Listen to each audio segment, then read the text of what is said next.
Inside, you see a set of steering levers, a radio microphone, a pull-out tool. This is Precinct 57. How may I assist you? Of course. What is the number, officer? Yeah. Received. Give it a minute.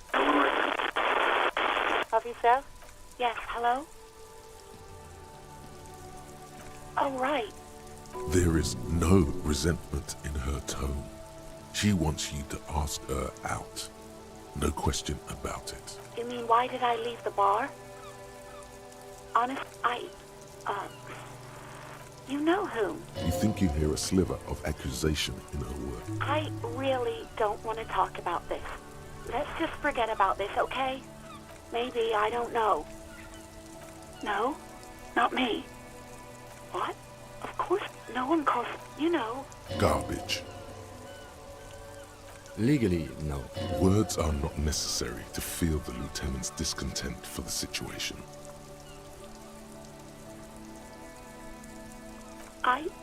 Push her further. Show her the error of her ways. The other people who live, you don't live. Please, I didn't. The fucking nerves on her. Trying to hide behind weakness. You're a god. An angry but just god.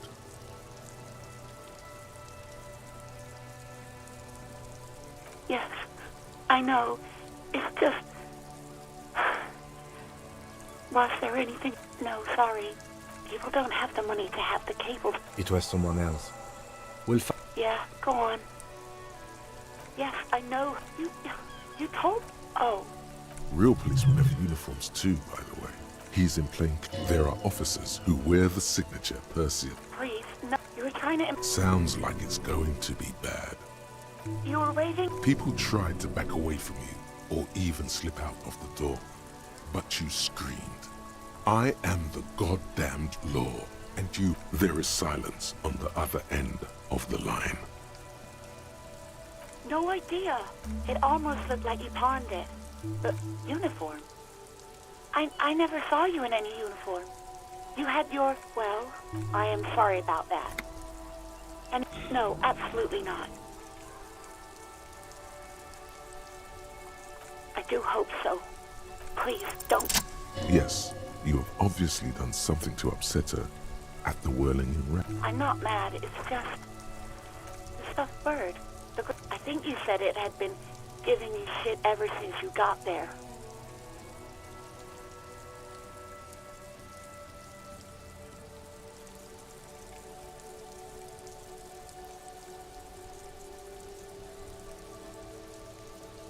Yes, well...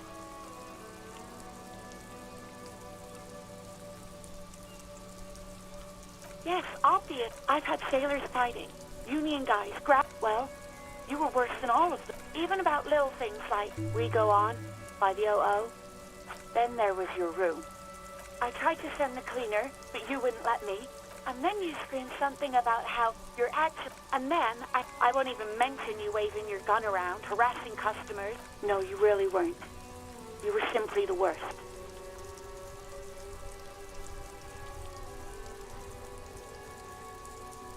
God, I knew I shouldn't have brought it up.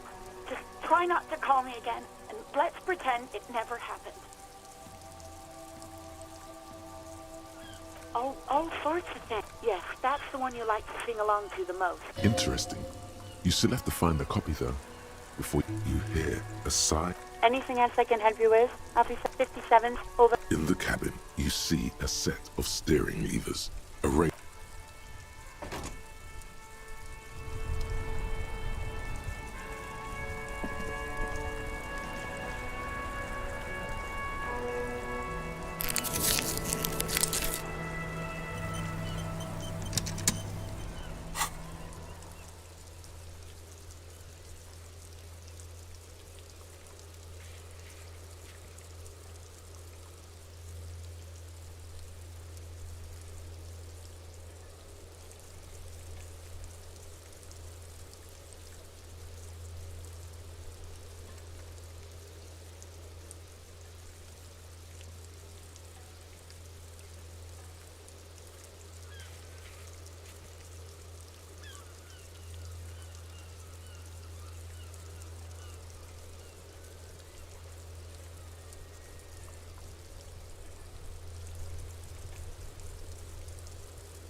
There he still is, looking right through you with his white eyes. The body below is entirely dedicated to that corpse smell. Emitting it is all it does now.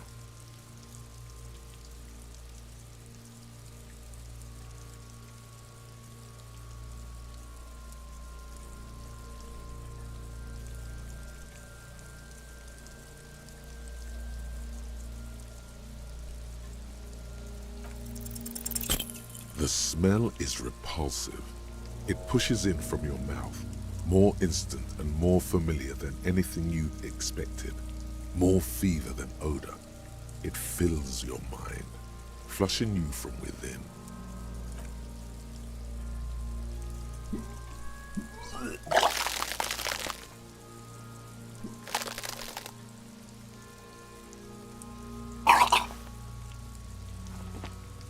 Too late.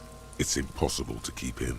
Your body curls and pushes it out, burst by burst, until a pool of vomit lies under your feet and your throat stings from the stomach acid. The smell of Commodore Red rises from the pool. Among it, distilled spirit and bits of shish kebab. Keep it. The hangover is clearly making these worse for you.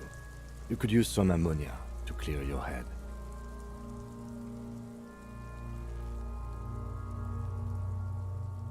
That young woman, the gardener, mentioned she used salts for the smell. If she doesn't have any, there might be some in the fruit store nearby.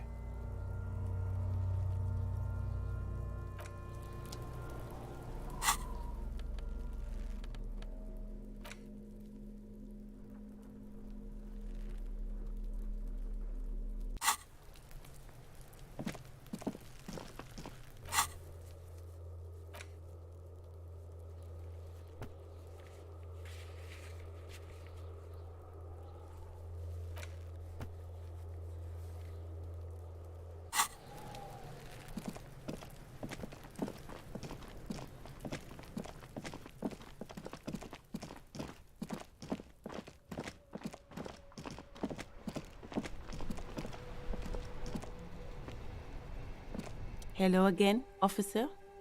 How are you? Sure, I'm done with them.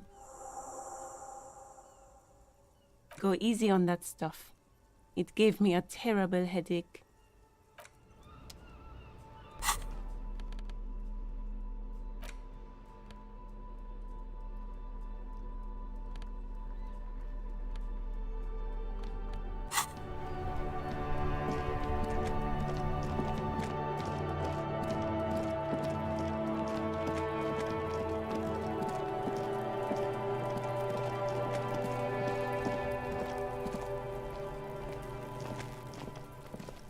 There are several footprints in the mud, left by work boots.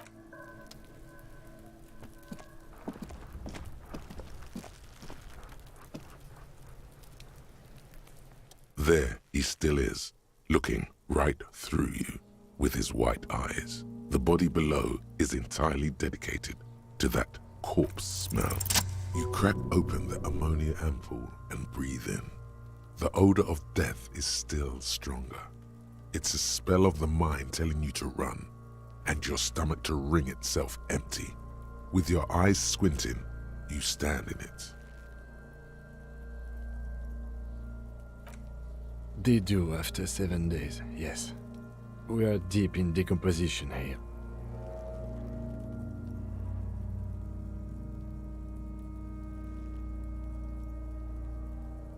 The man before you is naked, but for a pair of underpants and enameled boots.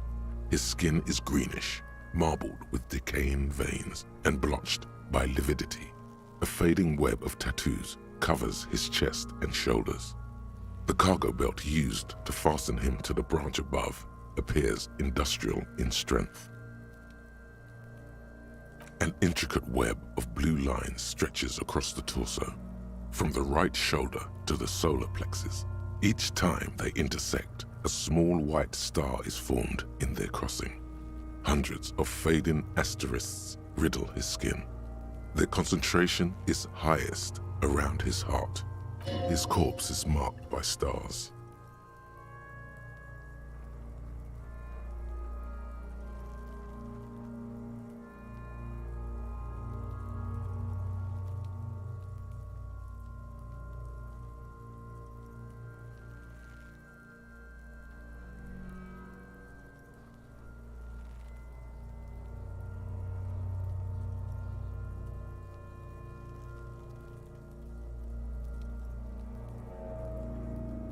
Alcohol and heartbreak. Your fist clenches suddenly. Decay is creeping on the tattoo. Already, most of the canvas that's holding it has darkened. Now, it disintegrates slowly, letting out a stink.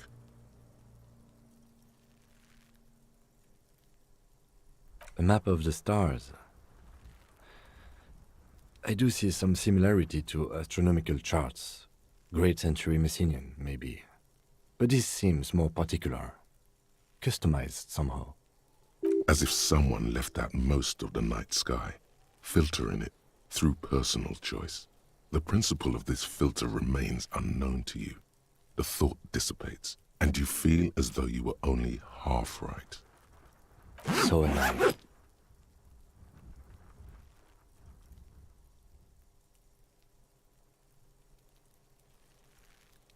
He wears a wide leather belt around his waist and a gun holster under his arm. He takes a thin piece of milled aluminium from his coat pocket and pulls it open. Sounds like a sword being unsheathed. A small lens appears, some sort of camera. Shit, Kuno! What the fuck is that? An instant color camera. I have only 2 ampoules, so nobody move. I don't want to waste one. A sound, a shrill flash, followed by the breaking of a small ampoule of glass. You see streams of color pour onto the thick, glossy piece of paper, rolling out. In case we need it.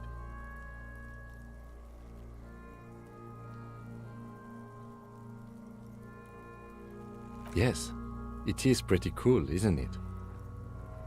There is only one ampoule left. Use it wisely. It contains insight to the victim's person. By his build, I'd say this was a man of physical violence. The story he wanted his body to tell was important to him. It is his letter, to us. Someone should decipher it. We'll need to show it around.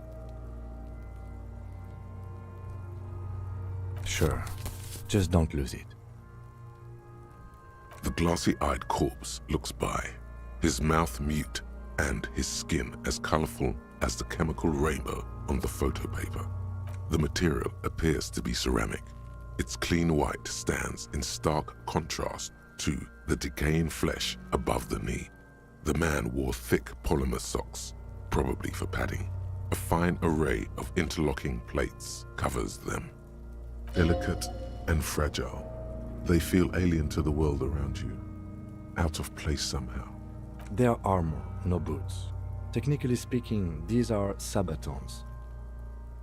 Ceramic plate, zirconium dioxide most likely. This is where the make would be. Under the heel, fair weather. Fair weather model T500 VE. I'm guessing that's vitreous enamel. This is advanced stuff. It is. It's expensive. We've requested similar material for our tactical units for years now. The constabularies deemed it too costly. In that time, we've lost 6 men to semi-automatics. For a full set, about 4 years of wages. By catching, do you mean, let's not log them as evidence? Let's steal them? It means disciplinary hearing. The lieutenant nods often. It's part of his unplastic expression range, communicating both professionalism and sarcasm. This time, the latter.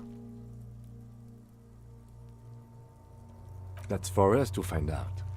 My initial report on the area suggests he was a security guard for the harbor company, but that's just hearsay. I agree. This equipment is way beyond what a guard can afford. Piece by piece, he's been out here for 7 days. It would be odd if they didn't. We should keep a lookout for these species. The armor could yield information. This is one thing he might actually know. If you wear those pieces, it will help me protect your mortal coil.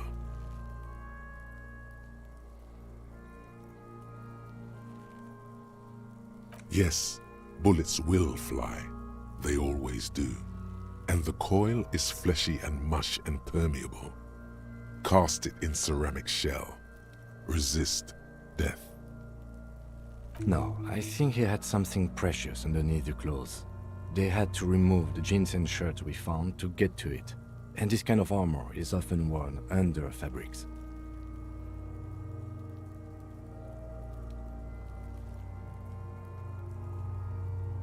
They usually hang them completely naked for that.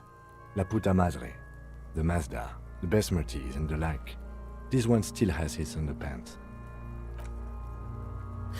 Fucking talking about underpants.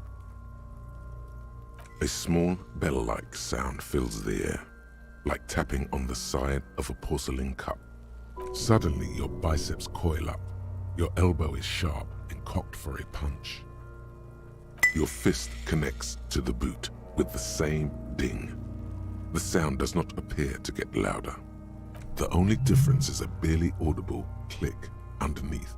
Sounds like the end of a long dice roll. Did you hear that? A click? This is a kinetic redistributor. It spreads the incoming energy horizontally, from plate to plate. When the plates connect, there's a click. That's the sound you heard. See these lines? Faint, organic lines cover the plates where they separate into smaller ones. These plates then divide into smaller plates until there are hundreds of them altogether. Like the scales of some ancient white monster, cracked and pearly. This feels dangerous. Are you sure? The stench fills your nostrils. As you push downward, an ominous creaking sound comes from above. Stop! Pig's gonna pull his head off. Brutal! You're about to pull his head off. Do it, homo!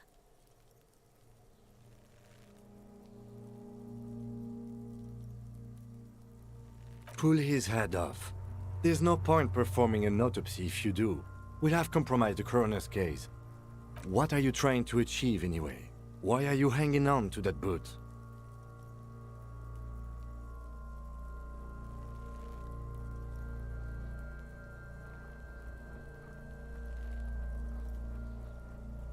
This is not the enemy. This is the deceased, the victim, in a murder investigation. That doesn't mean anything, detective. Besides, there's no way you're getting them off. All the organic matter in his body has been flowing down into the boots. They are fused to his feet now. Why do you think the locals haven't scavenged them yet? You're sure there's a way to peel them off, but first the body needs to be down. And second, it would probably be better if the lieutenant wasn't around.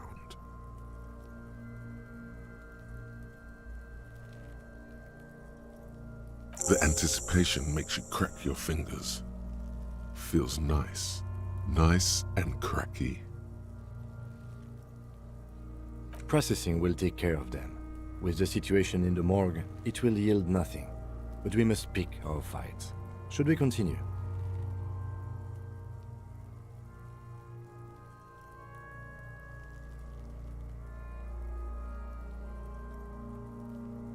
The cadaver slowly twists on the cargo belt, his torso covered in tattoos and extremities blotched pink and blue. The hangman's knot is pulled tight by the weight of the corpse below. Yellow, hard-edged polyester cuts into his neck. Above, a sliding buckle ties the belt. to the branch.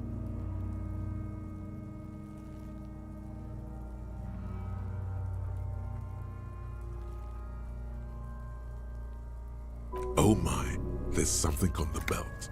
A familiar word that speaks to the thirst within you. Vermilion, in yellow letters, along the length of the twisting cargo belt.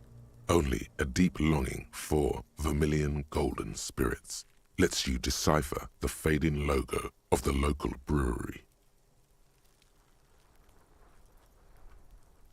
No, you should not get a drink. You should perform an initial inspection of the victim's corpse. We are on the road part. Industrial strength, the kind used for tying cargo to lorries.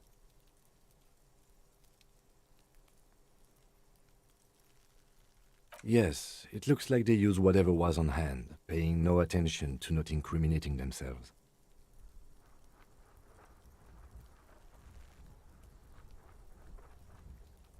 It's not merely polyester, it's steel reinforced. See these lines? This is where the wires run. I see rabbits for more than 20 strands. This makes getting him down much more problematic than I had assumed.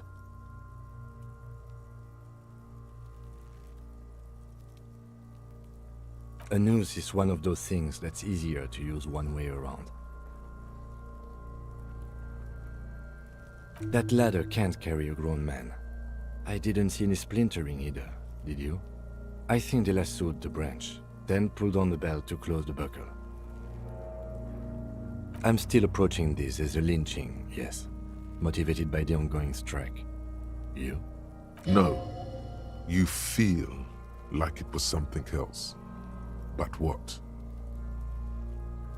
Yes, it often is. This bell worries me. The cadaver hangs from the cargo belt, limbs limp and torso covered in tattoos. His eyes are milky white and blind to the world, protruding comically from their sockets. There is no one home, just subaquatic terrors there.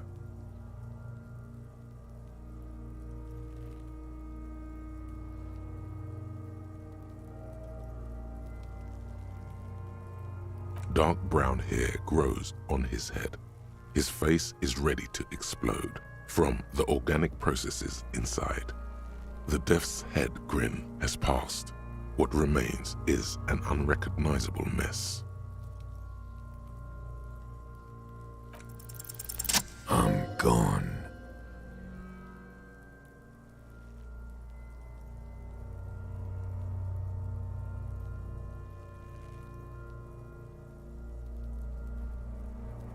Into the wild pale yonder. In the past, way out west. I'm a joke, look at me. A killer, a motherfucker, and a killer. Takes one to know one. Go ahead, Kobo. Do I remind you of someone?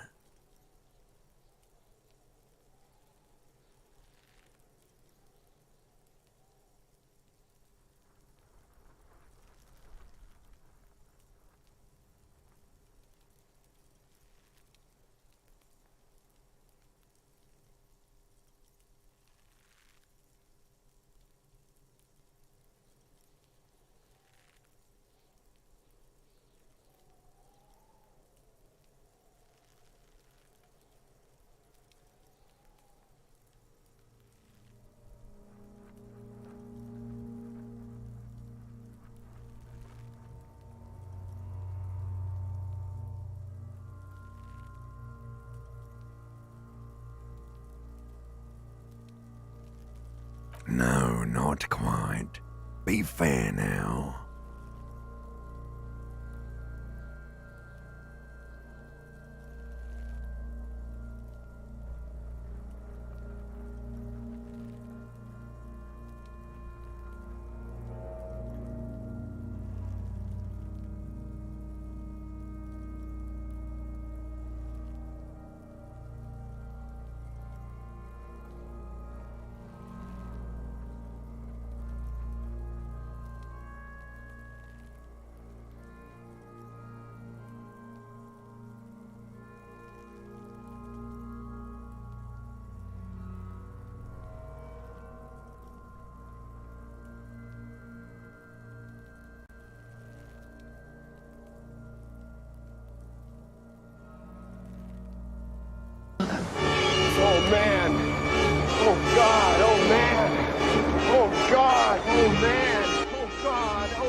You sure wrinkled out of that one, Coppolini. What do you mean? It's the power of your imagination. Yeah, man! Don't be crazy! Inanimate objects and dead people can't really talk to you. Your wild imagination is doing this. Ask some more of those questions you love so much. He loves those. Because you're a copperoonie. Look at all of them go. Do you want more questions? Coming right up, copperoonie Rooney. This is getting upbeat now. Sure, Lobo. I can ask you a question. Why are you doing this? Looking at my face, motionless, looking into my eyes, standing here. Why are you investigating my murder?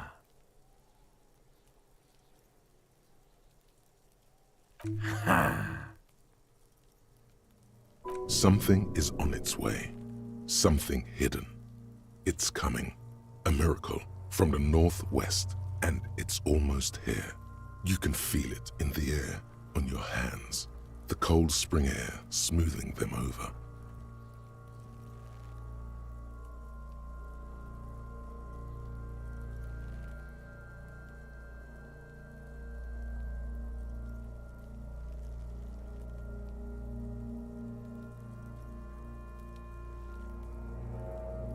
Because you have. Love did me in, brother Copo. It was love all along. Fuck no. You're no Rooney. Between you and me, your name is probably Harry.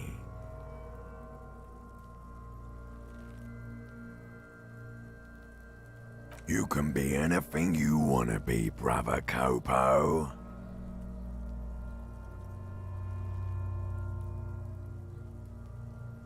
Come back later, Copo. Amuse yourself with my frank manners and my memento mori features. If possible. Also, see me in your dreams. Are you sure we finished the preliminary examination of the cadaver? We might miss some of these things once he's done. The cadaver slowly twists on the cargo belt, his torso covered in tattoos, and extremities blotched pink and blue. As you narrow your eyes, the monster before you blurs into a violent mess of green and pink. Only the lower extremities are pink with a dash of blue. His fatted hands, thighs, and his neck, just above the noose. The rest of the corpse appears dark green in the cold spring air. How should I know why you are squinting, officer?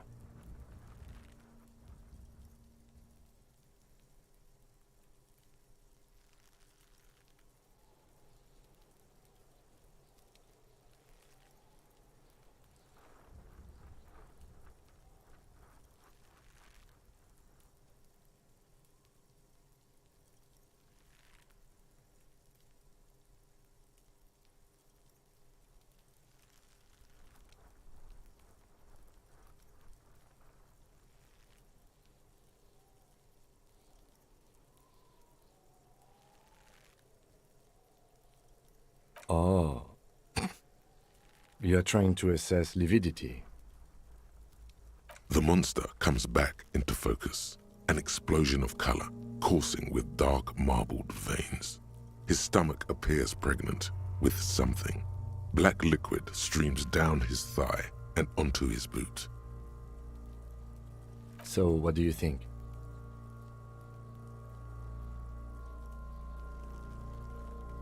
I agree.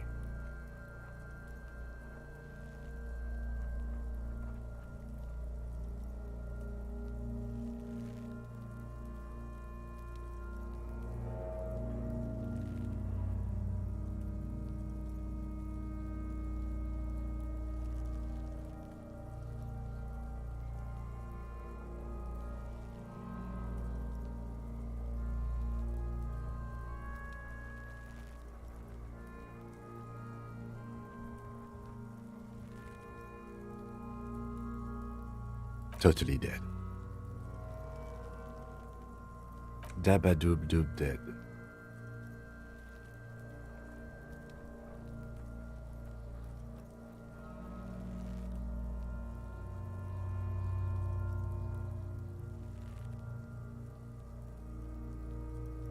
A pool of blood and feces has eaten into the frozen mud below the man's feet. Purge liquid is dripping into it, drop by. The victim appears to have contained no more than half a kilogram of digestion at the time of death. The fuck he's saying? Talking about shit.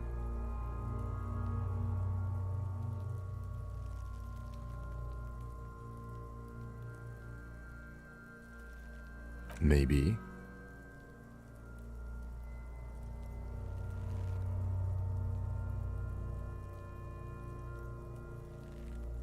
I do. Most of them are post-mortem. Maybe even all of them. The delinquents have made our jobs harder with their little sport. Stop talking in riddles, coin slot. He means you fucked him up good, Kuno. Fucked him up brutal like. I think he was upright immediately after death. Blood has gathered in his hands and feet, and his neck. The noose acted like a tourniquet, keeping the blood in his head. The hypostasis here is in tune with the hanging. That's what I think.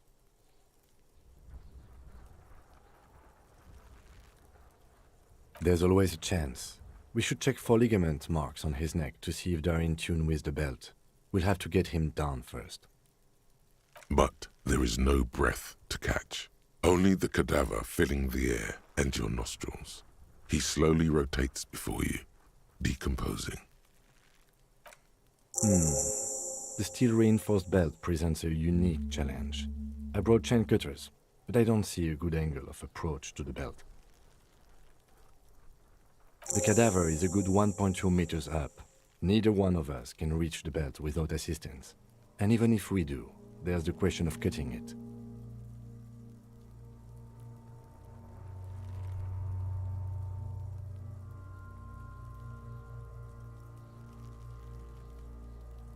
Yeah! Bang bang time, pig! Shoot his head off! How?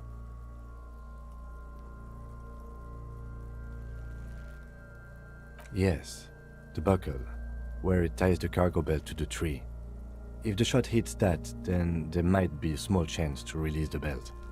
Yeah, now we're talking. Entertain a Kuno with some shit. They'll miss! The pigs will miss, Kuno!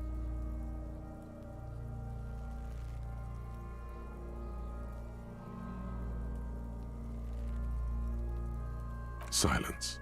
With his elbow sharp, the lieutenant unzips his jacket and produces a lightweight firearm. He drops a paper cartridge in the barrel, separates the scouring stick, and gives the cartridge 5 tucks.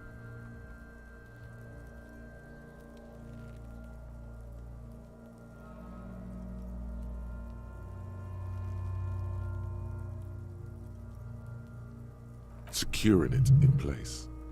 He then steps back and assumes the fellow's desk position, taking aim.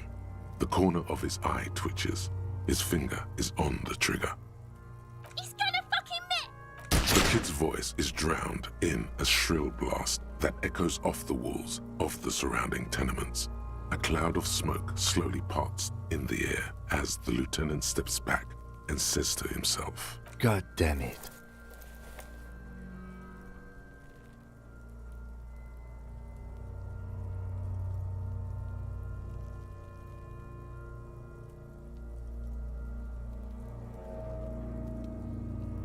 Fucking idiot!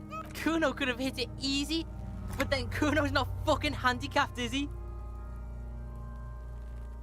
Kuno's sorry too. Kuno feels sorry for the Beano Cloud. The lieutenant doesn't say a word, just looks at the gun in his hand. No, we are lucky as it is. We didn't break anything, and the victim remains uncompromised. Any more mistakes could put us in an unfortunate position with the locals. We have eyes on us. I didn't do us any favors with that. I have to say, it's beginning to look unlikely we can get him down without assistance.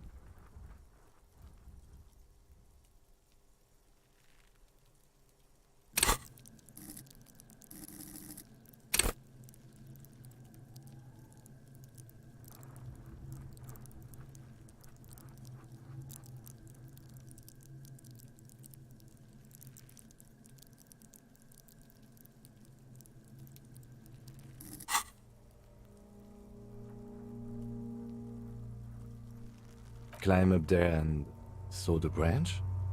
There has to be a less risky way, with less falling down of trees.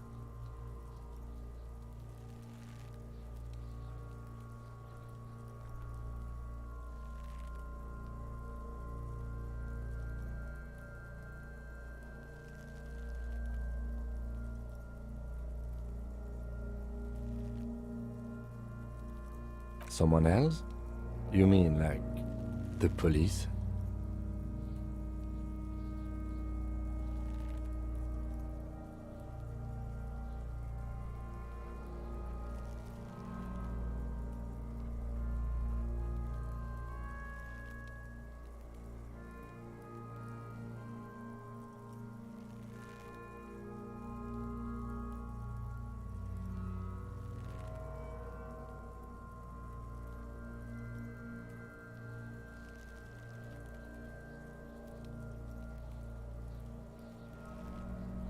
Someone already did. You know who came? We did. Because we have made bad life decisions. I know it's hard, but I assure you, the others won't come to help us. And we have a growing sanitary concern here. We need to get him down, fast.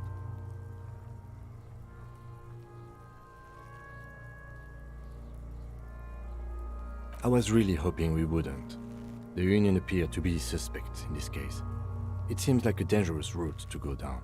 Confirmed. It's unsafe. But what other options? The corpse twists on the belt, like chicken on a skewer.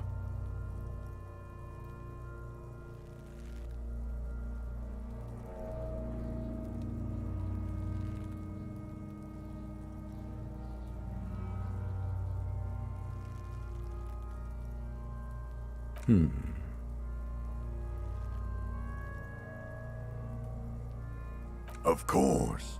You have questions to come back later, Copo. Amuse yourself with my frank manners and my memento mori features. If possible. Also, see me in your dreams.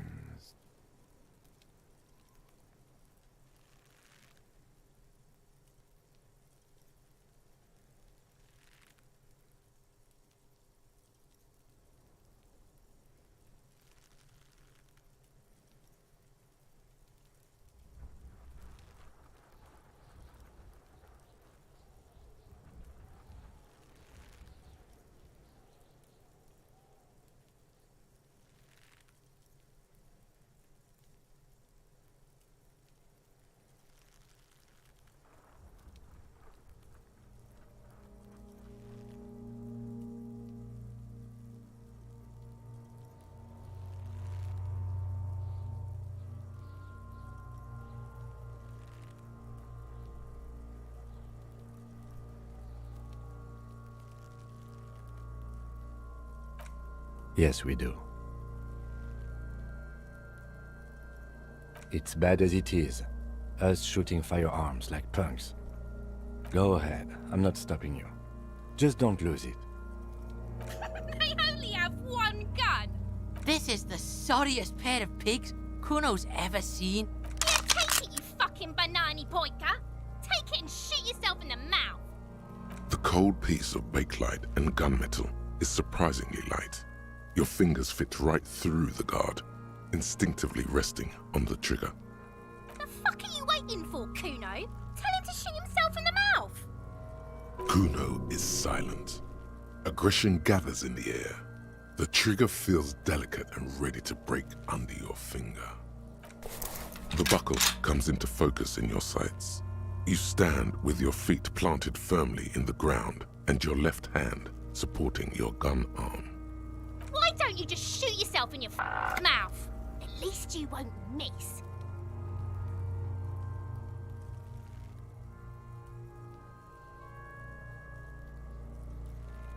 Or what? You gonna fuck me? You wanna fuck me, pig? Is that what this is about? Do it! Set me free! You feel as though it would be dangerous to set this creature free to roam about the cosmos. Don't. Do it!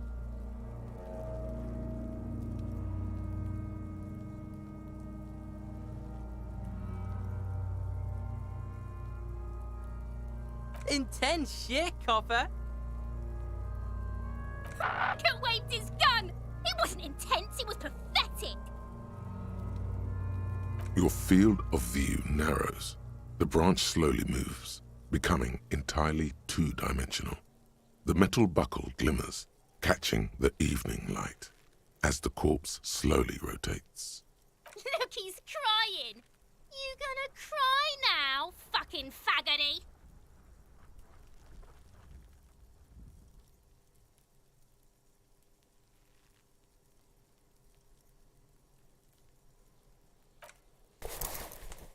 The lieutenant takes the gun carefully from you. Fucking pussy didn't shoot shit, did he? Didn't shoot me. Didn't shoot himself in the mouth.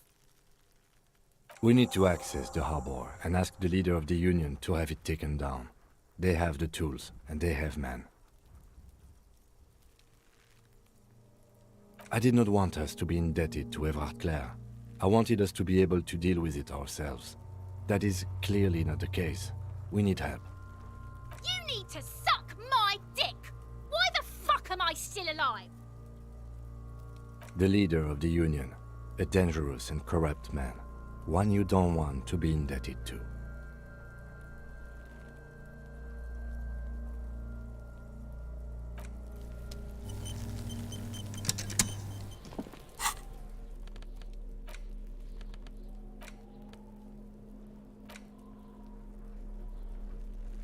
An intricate web of blue lines stretches across the torso of the hanged man, from the right shoulder to the solar plexus. Each time the lines intersect, a small white star is formed in their crossing. Hundreds of fading asterisks riddle his skin. Their concentration is highest around his heart. It still kind of looks like a map of the stars in the night sky, but something's not right. For you to discover, you've gotten as far as you will without assistance. Gone.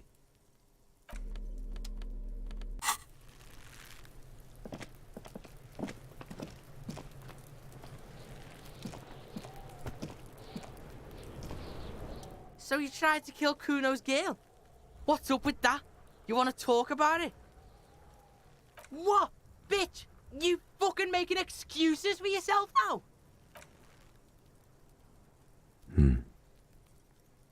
Not all of us. Acts like that stick with you for a while. No one's moving anywhere. Do this shit again, and Kuno's gonna climb in your room at night with a knife.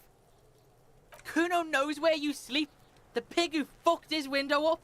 I'm gonna climb in through that balcony, put the fucking knife in you. Yeah, I've been in your room. But you and Kuno are good for now, pals. Shoot that shit at Kuno. Let's have a jolly time. The determination in his voice leaves little room for doubt in his sincerity. He means every word. Needs to be taken seriously.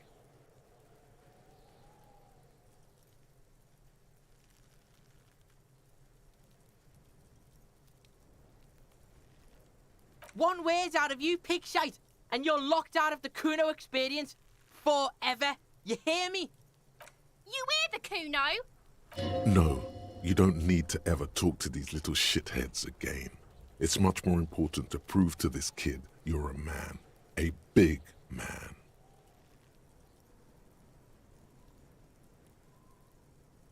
And you're back in business with the Kuno. Now what is it? Kuno is a merciful king, kind to his wayward subjects.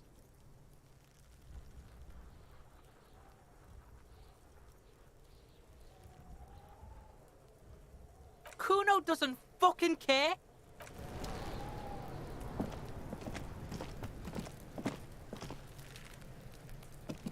Can't believe you didn't take the shot.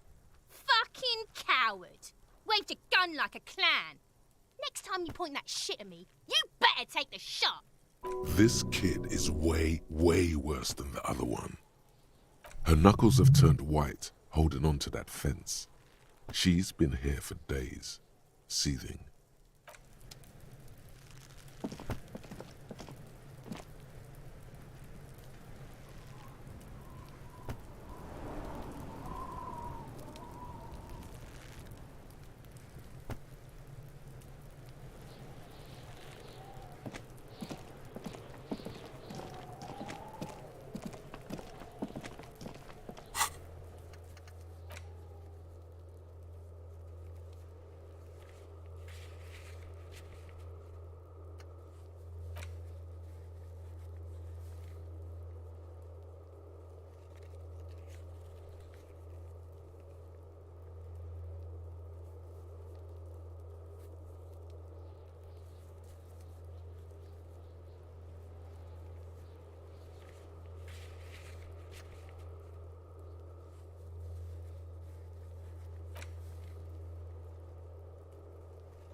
Kuno care? Yeah, the kingdom of Kuno. Yeah, whatever. Kuno doesn't give a shit. The fuck about it? Fuck are you talking about? What is this contusion shit? He says you're stupid, Kuno. They want to make you stupid again.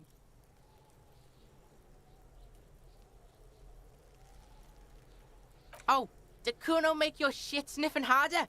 Obstruction of shit sniffing? This is Kuno's kingdom. Kuno fucking rules here. You hear the lieutenant hum. Kuno doesn't give a shit about the armor. Kuno's fuckgimp's got one big thing wrong with him. He's a fucking mutant. Look at him. Fucking growth hormone shit. He's a giant. The armor's too big for any man. Kuno doesn't give a shit about that freak armor.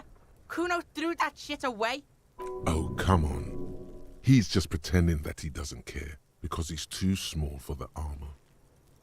Get the fuck out of here trying to fuck on me with that midget shit. Kuno's 12. He's huge. What are you? Fucking 80. When Kuno's 80, Kuno can fit 4 of you in Kuno. Fuck out of here. Trying to fuck on Kuno. Fuck out of here. Kuno tried to get the helmet on. It was too big. Kuno kicked that shit in the sea, rugby style. That shit means nothing to Kuno. Yeah, that shit means nothing to Kuno. Kuno doesn't give a shit about material shit. Kuno's a fucking monk. You wanna fuck on someone about that armor? Go fuck the mustached union fuck. The jolly troubadour shit at the gate. Yeah, cock and boot. You know that jolly union cow fucker? Came around talking about cows or some shit. Came around pretending like he cares about cows. So yeah, he's the one you want to talk to. He's fucking crazy about that armor shit. Coming here pretending like he likes cows. Trying to catch a peep at Kuno's armor. Go to the gate. Ask him yourself. Yes, this troubadour has it. You can feel it. You're testing Kuno. Get lost. Kuno doesn't fucking care.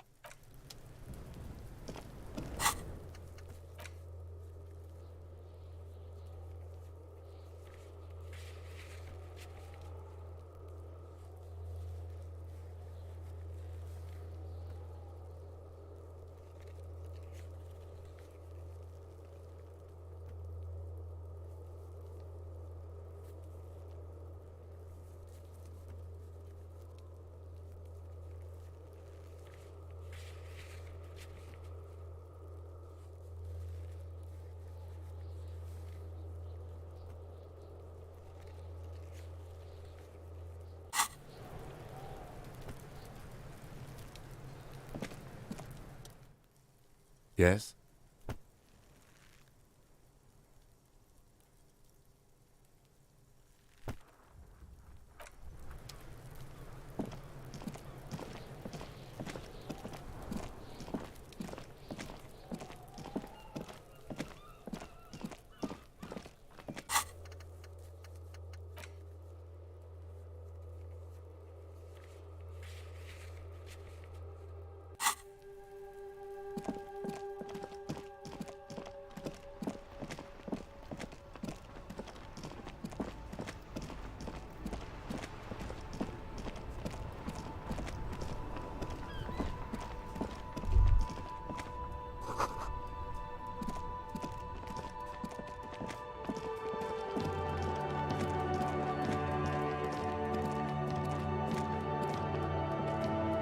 Evening, officers.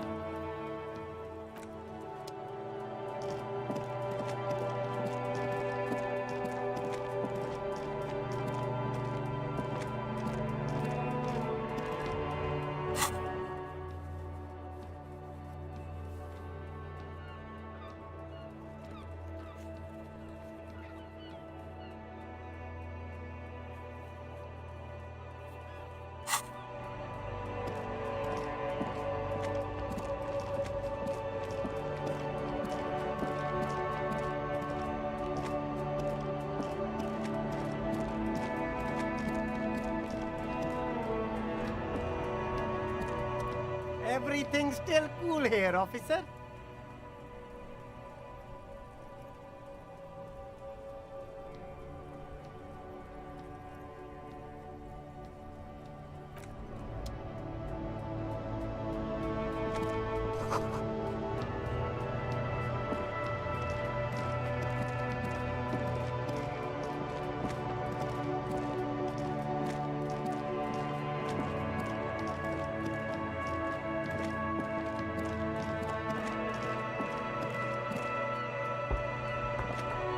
A couple of indicator lights are missing from this control panel.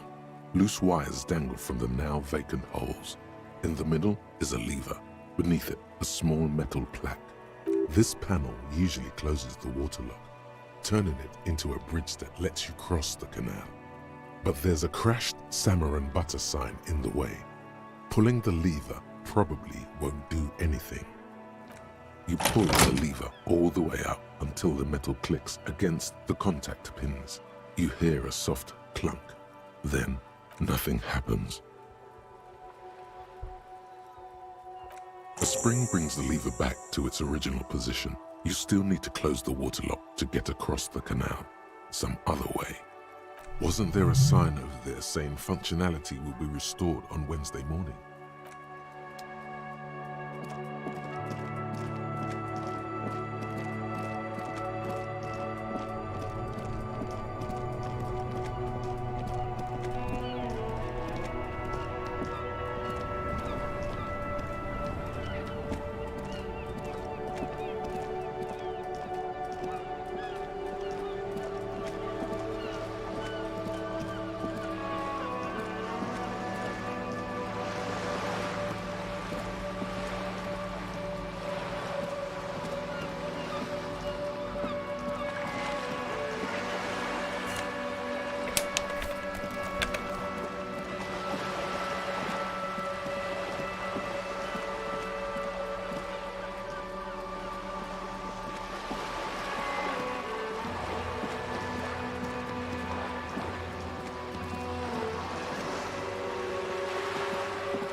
This is a wall on the side of an apartment building.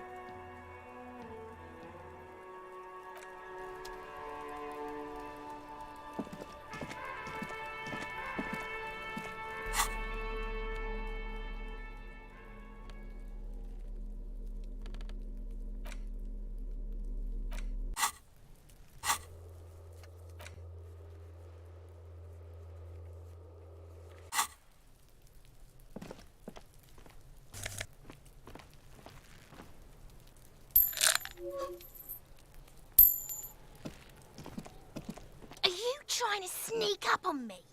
Come to slit my throat in my sleep? Pig's come to take me out? Trying to snuff me out? Don't get fucking clever with me, pig. You think you're so clever.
see a young man on a balcony nursing a cigarette.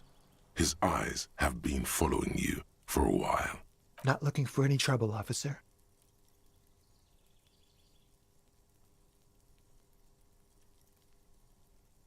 There's no trouble.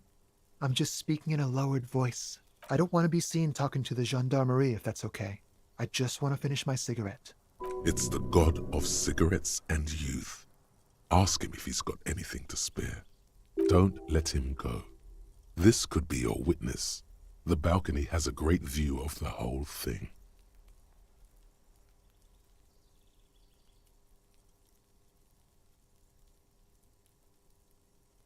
Apologies, but this is my last one. The god himself has denied you absolution. Absolution? I don't know that brand, but I'm pretty sure you can get Astras at the Frit. I'm not sure that's a good idea. I'm not throwing anything. There's no way you'd catch that cigarette anyway. Yes, really. Don't even try. You'll just embarrass yourself. As you wish. Is it really that important? Like a nervous cat, he keeps stealing looks at the neighboring windows. All right, but make it quick. Once I finish this cigarette, I have to run. My name? My name is Martin Martinez. Martin Martinez? Good local name. Let's go with that. I'd even go so far as to say that the view is a little too good, my dear gendarme.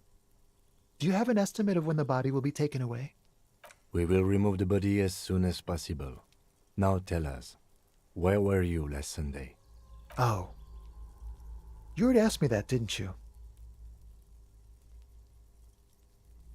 No, not you. Some more muscular type. And when did you speak to this more muscular gentleman? Last week? I don't know. Look. You didn't answer the question. What were you doing last Sunday? I had a friend over. It was my Sunday friend. A Sunday friend? How intriguing. Makes sense. Friends are nice on Sunday. You don't have to work. You can just spend time with pals, watching rugby and drinking beer.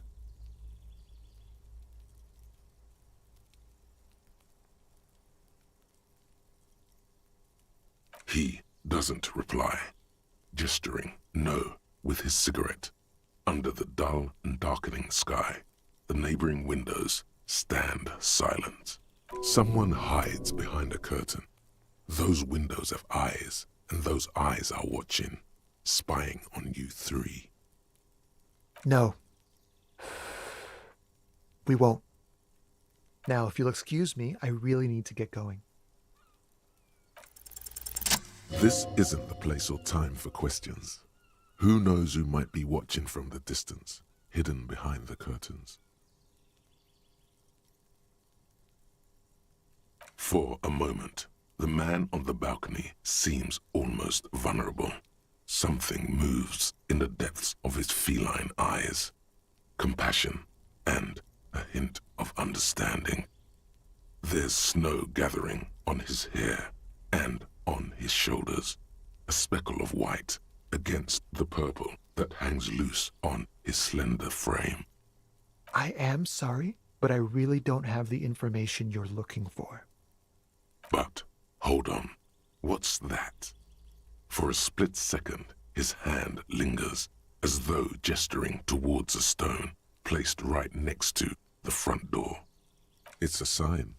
Good luck with the investigation.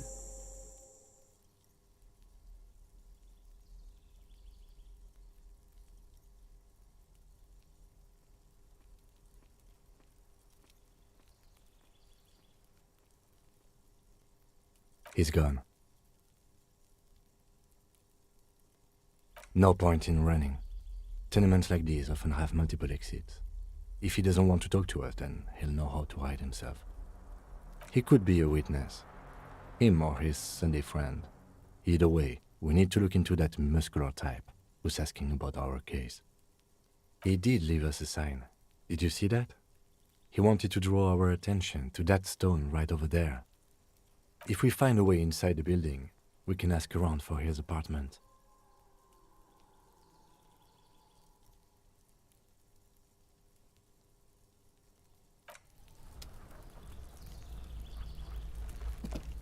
A stone, like any other. There's a key beneath it, rusty from the dirt. This must be for the front door. Pity doesn't have the apartment number on it. This building has many apartments and the man can be in any of them. We'll just have to go in and see.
That isn't just a five-pointed star.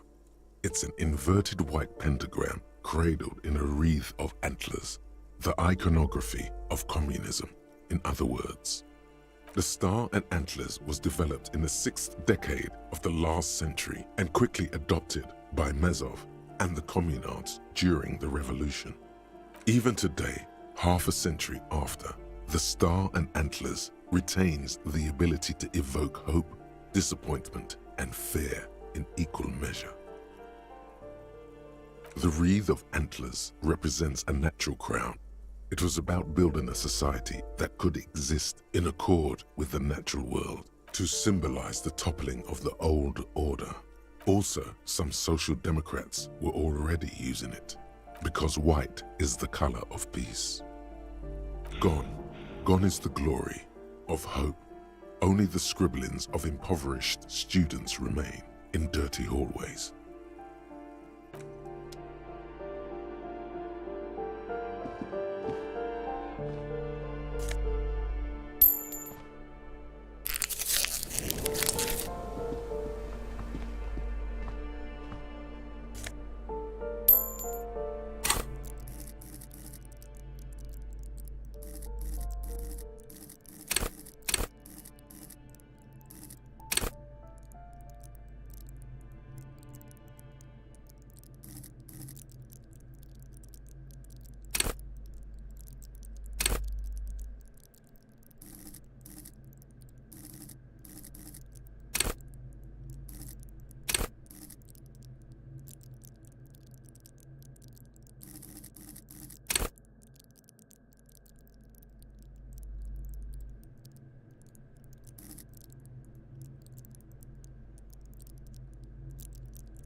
give me a moment. The cold never does any good for my bronchitis.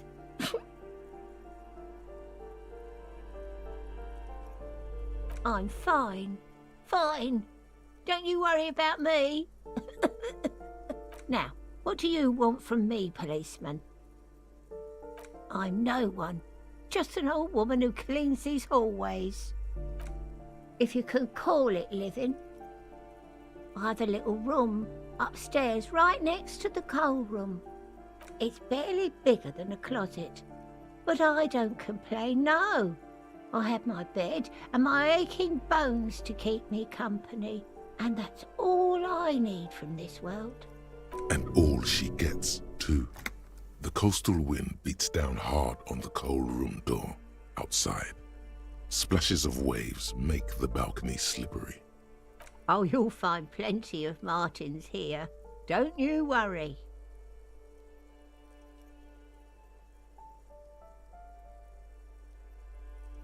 Pea-brain, someone played a trick on you. Martinez is a name for anyone who comes from Martinez, like Tim Jamrock or Raoul Ravachol. Oops, you really didn't get the joke there. I thought it was obvious. Anyway, officer, we don't have the witness's name. Yes, I know who you mean. The scrawny boy who's always smoking like the devil, right? Somewhere in the building, a child starts crying. You hear a radio tuned to a talk show and someone taking a shower.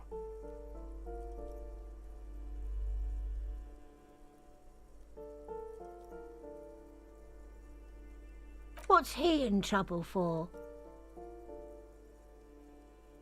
Talk?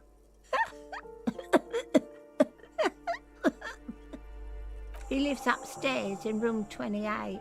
Go to the balcony. It's one of those doors there. He's usually home in the evening.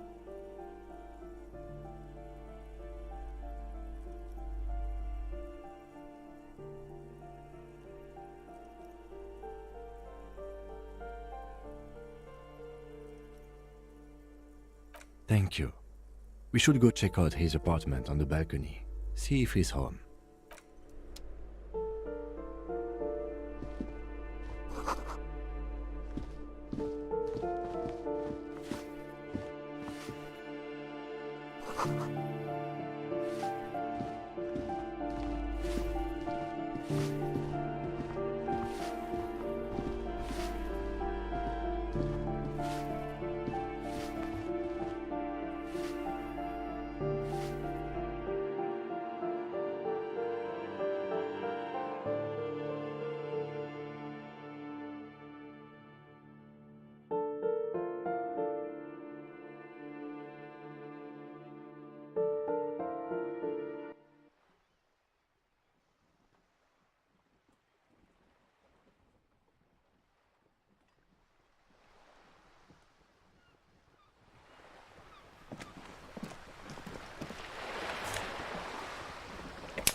Hey, up here, piggo.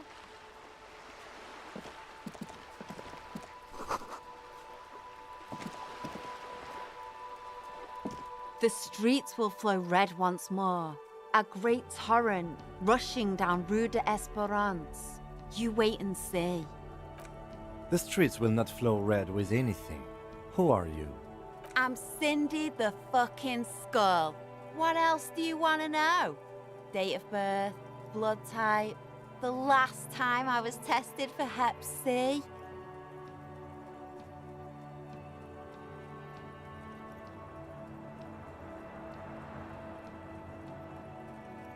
Go where? Across... Listen to your partner, pigman. Keep your grubby hooves off little old ladies.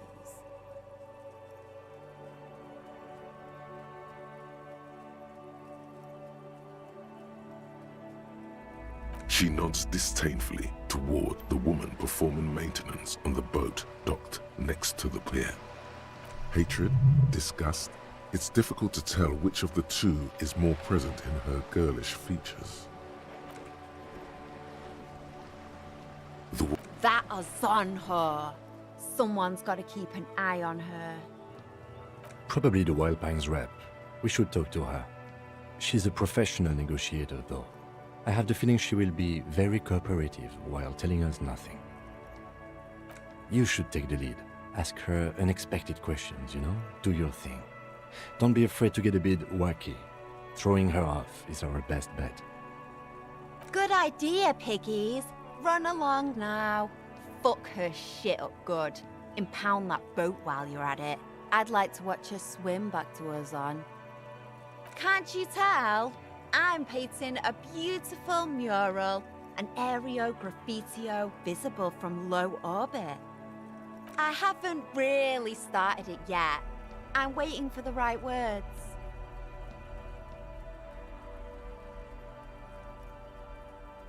Have you ever tried your hand at graffitio? When faced with a blank wall, most people write unimaginative stuff, like pigs go home and Mona was here.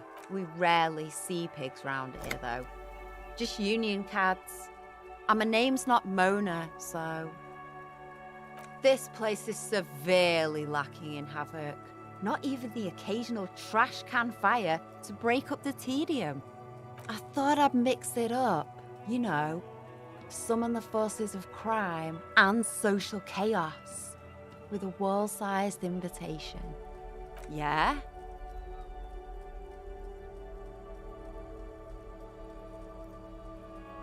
Let's be realistic. What are you going to do? Climb up there? You heard your partner, Piggy. I'm unstoppable. I condone the idea of using physical force on her. She's a girl. I ain't no snitch, Pigstein. Go forth and forage in someone else's shit. No shortage of squealers in these parts. Actually, there is a shortage of people who talk to us in a normal, calm, informative manner. We weren't put on this earth to make your life pleasant, fucko. Watch your back, ungulate. You've got eyes on you.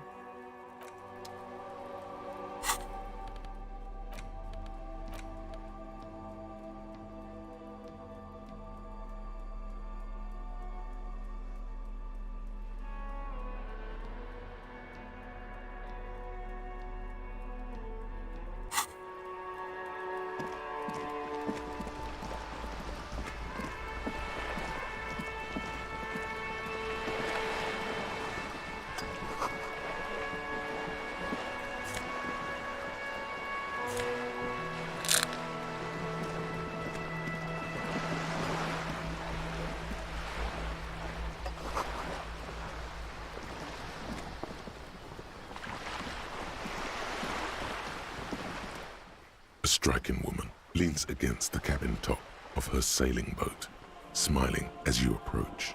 Her green raincoat glistens with droplets. A silk scarf is tied around her throat. Good evening, officers. I'm Joyce. Joyce L. Messier. I represent the board of Wild Pines, the owners of the harbour. You gentlemen must be from the RCM. Baton, my maiden name.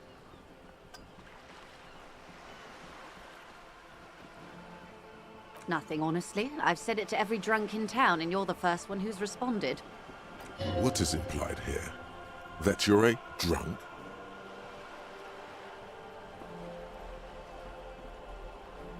I'm glad to see you here.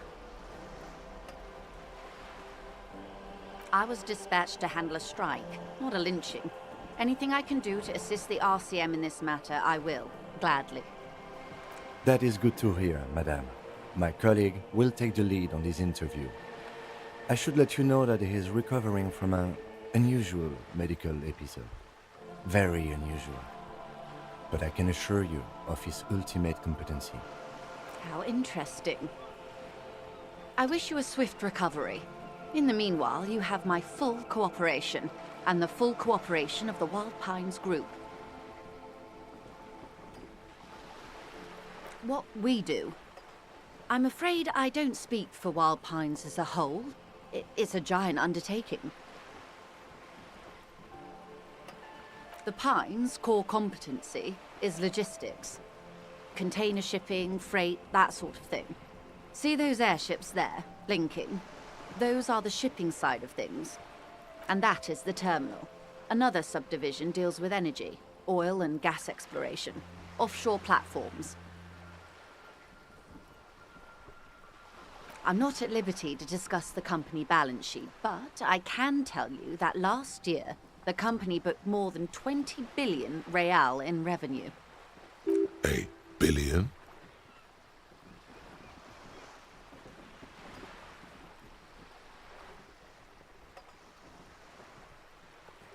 $20 billion is a large number, but the conglomerate employs 72,000 people. They all need to be paid. Then there are capital improvements, interest payments. A conglomerate the size of the Wild Pines is like a shark. If it stops moving, it will die. Then what becomes of those 72,000 families? It's a tremendous responsibility.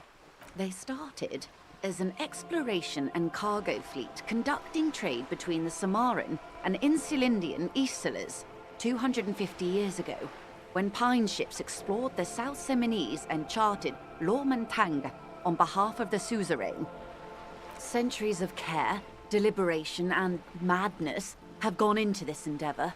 Vessels pass through the Great Unrest to re-emerge with apricots in tow. The logic of the system is totalizing. It's taken everything from its employees to build it. You mean aside from being the terminal's legal owners, who are responsible for moving 8% of the world's cargo?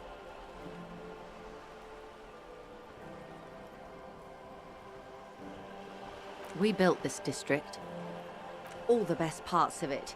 Rue de Saint-Ghislain, with its bastions, the plazas Meteor and Mosaic. Even some of the old street lamps have been put back thanks to the investments from the WP. Before Martinez was swallowed by the industrial harbour, even before it was part of Revachol, long before Terminal B was erected here, the Pines built it as a resort for its Revacholian employees. A company getaway, for a weekend or a summer holiday. Then came the revolution. But that's another matter. I'm here to make sure the Pines can fulfill their responsibilities to the place they built. With your help, hopefully, says her warm tone.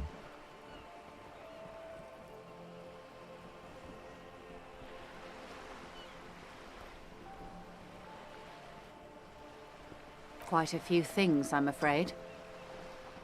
The information I'm to share with you includes sensitive trade secrets. For the sake of my employer, I have to ask for your names and badge numbers. Of course, ma'am. We should have introduced ourselves. I am Lieutenant Kitsuragi, from Precinct 57.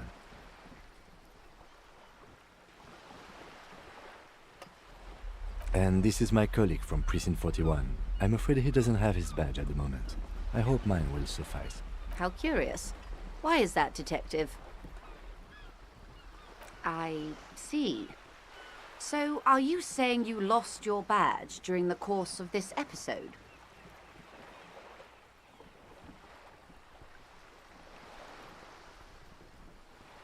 I can't hear you, darling.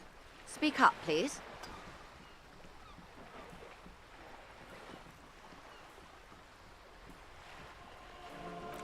Oh dear.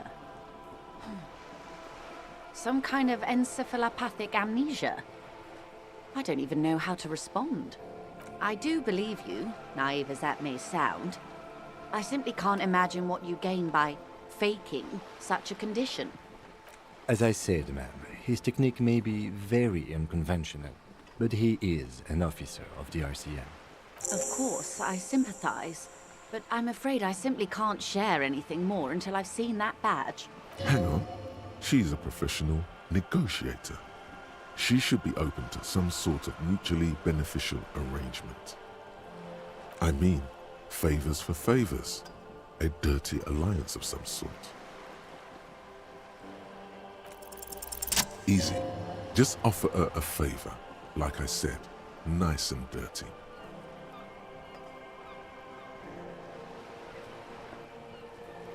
I will be frank with you. If I'm going to break protocol, I need to be able to justify it to my superiors. They're going to want to see something very tangible. You're in, but expect her to drive a hard bargain. Reports from inside Terminal B suggest it's a hub for the local drug trade. This is an open secret in Martinez. The Union controls the terminal, so it goes to reason. They're profiting from this trade. The company has tried looking into this matter before, to no avail. Perhaps someone with your authority and resources might turn over the right stones. Or you can recover your badge. Though if I may be blunt with you, it sounds like that may be a lost cause. Detective, a word in private before we continue.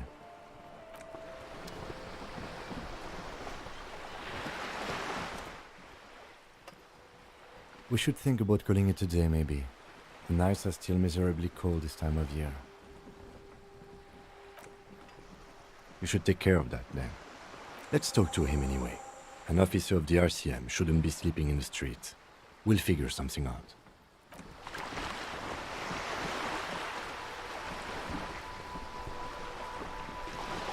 This is not going quite as I hoped it would, Detective. Honestly, I was expecting you to use your unorthodox technique to keep her off balance, and not volunteer us to be her henchman. This woman is running circles around us. She might have known about your misplaced badge all along, or she's simply an adept improviser. Either way, we've played straight into her hands.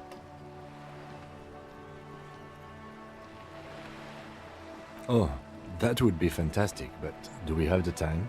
The world is large and your badge is 8 by 6 centimeters.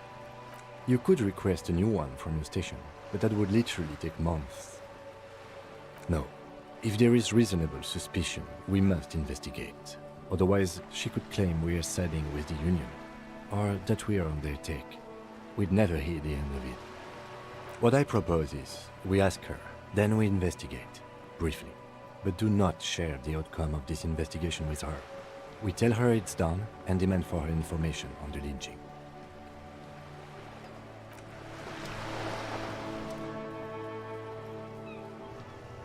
You're back.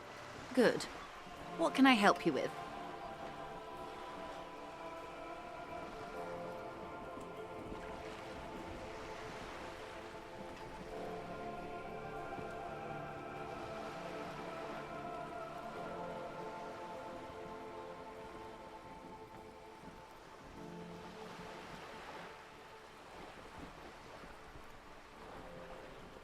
It's quite straightforward.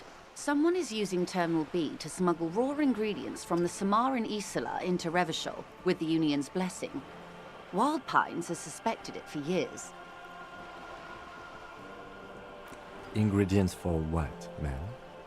Meth and dextroamphetamine, GBL, and various synthetic psychedelics.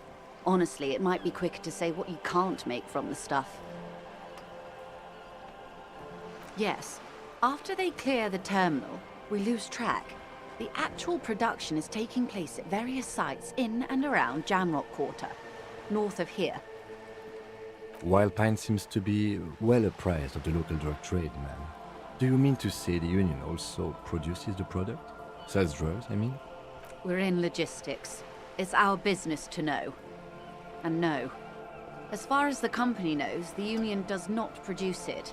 They transport the ingredients for a cut. Yes, but you won't get anything out of Evrat and the Dock Workers Union. Still, every chain has its weak link. The lorries.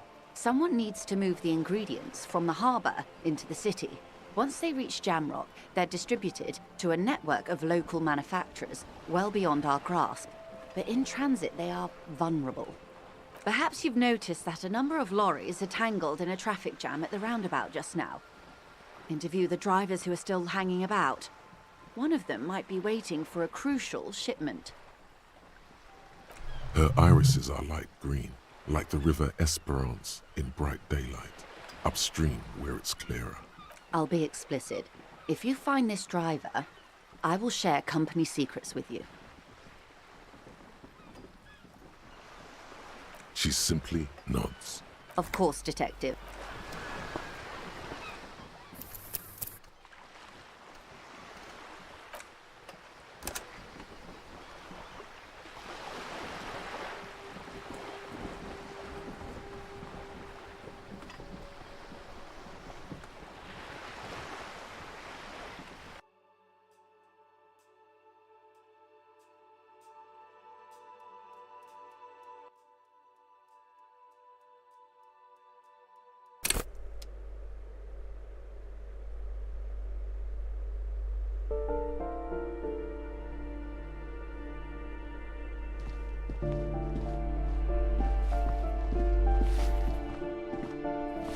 Give me a moment. The cold never.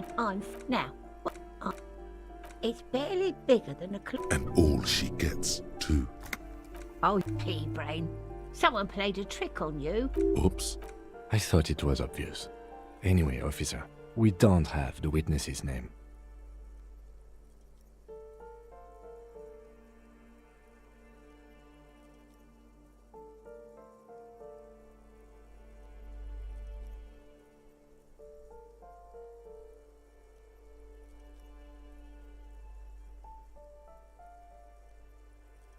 Yes, yes. Somewhere in the... What's he in trouble for?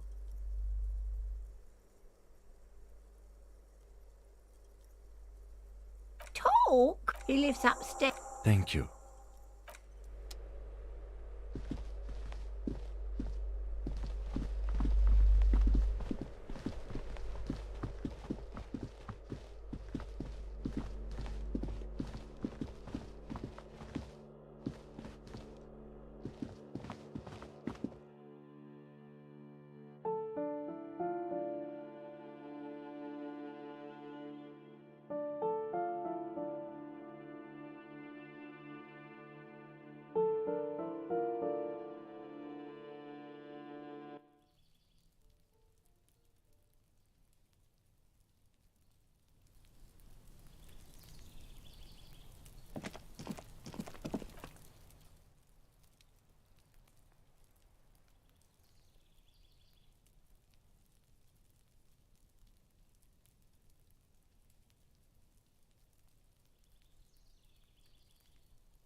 This door is made of metal and appears to be reinforced. Someone here really values their security. Number 28. This is where the cleaning lady said the smoker on the balcony lives. Let's see if anyone's home. Knock on the door. No one answers. Looks like the young man we are looking for isn't home. I think our best chance to catch him is in the evening. We should return tomorrow after we have finished with our day's work. How about 9 p.m.? Sound good? The smoker on the balcony. This is why we're here, right? He might know something. Suddenly, he's a little worried about your memory. Tomorrow, 9 p.m., right here. Apartment number 28. Good, let's go.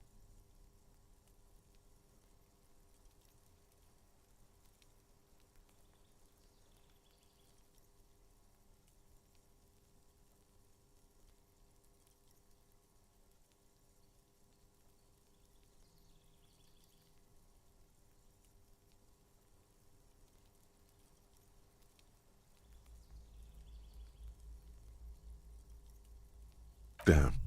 Turns out it's quite tricky finding someone in a big apartment building. Don't worry, you'll get him.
Piggo.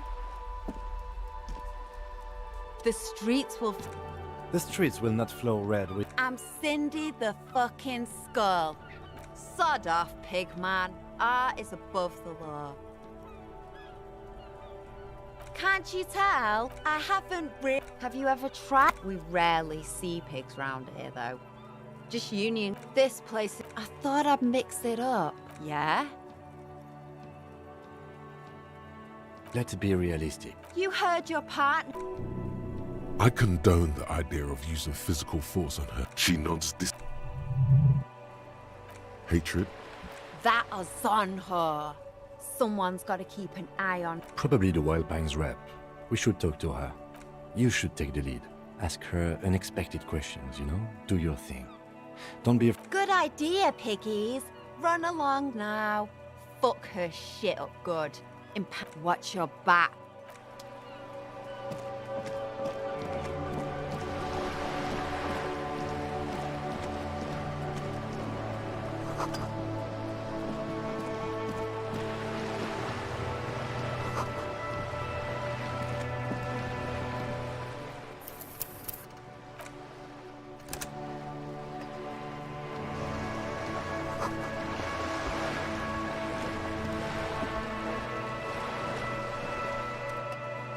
Good evening, officers.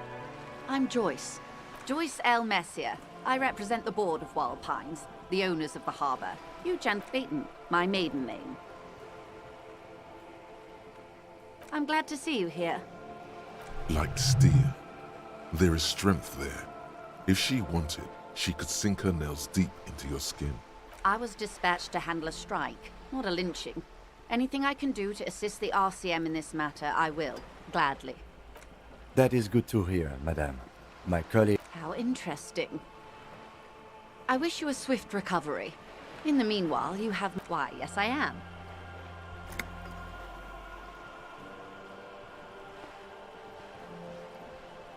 The boat? No. It is called Cordelati 19 because that's the type of sloop it is.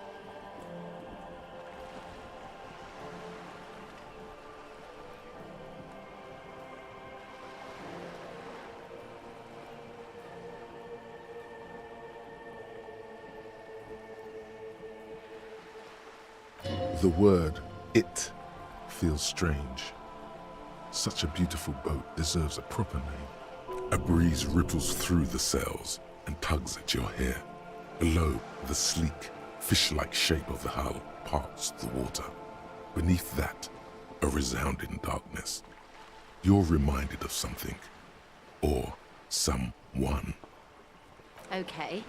How about Cordelati 19? Why? Because it was manufactured in Revachol East by a company called Cordelati, and its hull is 19 paces long. Why Dolores?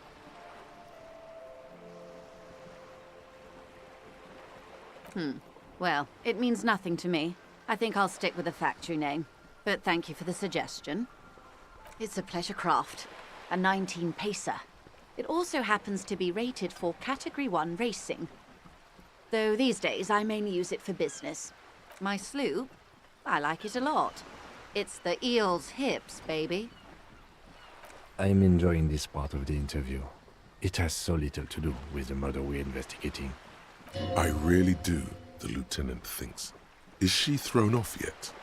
He's looking at the woman, assessing her.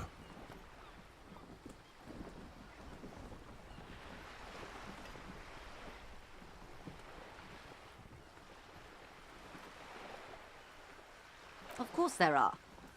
We're on an archipelago. How else are you supposed to get around? Yes, we are. We are on Le Caillou.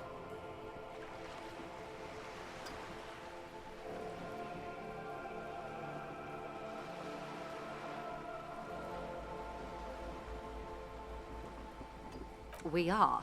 And the city of Revachol is on the island of Le Caillou. I haven't seen anyone else drive a souped-up Capri Kenema motor carriage either. Actually, that motor carriage has been specially issued to serve as a patrol and pursuit vehicle.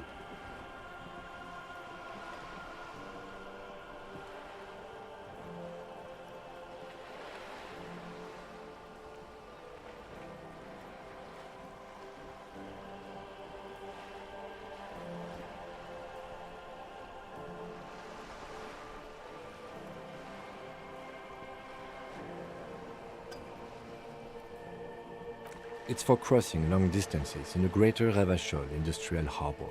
It's not a toy. Neither is this. A toy, I mean. It's a machine for crossing long distances in the Bay of Revachol, between the city and the islands. She's having a good time arguing against the law. Too good, perhaps. Officer, I assure you I'm a highly qualified pleasure craft operator. The crowns of her teeth are porcelain, white as the boat's hull as she smiles. Qualified pleasure craft operator. So charming. Where's the damn license? I just renewed its safety inspection last month, officers. It is completely seaworthy. In fact, it's taken part in not one, but two insulindic regattas. Even finished once. The other time, I would have finished the race were it not for an urgent work matter, much like the one I'm on now. Actually, you don't.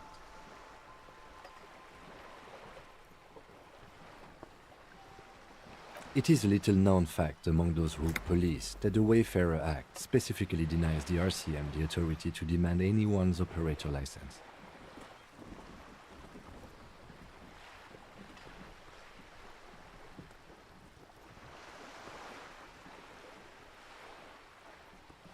I was just being polite.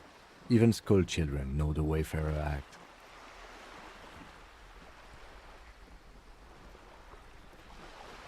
No need to politicize this. You may still ask for the lady's passport. You need to save face if you want her respect. Demand that passport.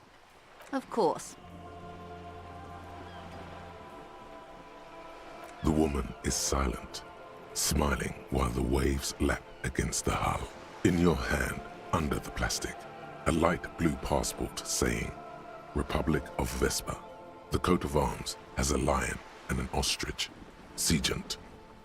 The woman, born in the year 3 in the commune of Revachol, smiles at you, face adorned with frown lines and crow's feet. The photo is recent.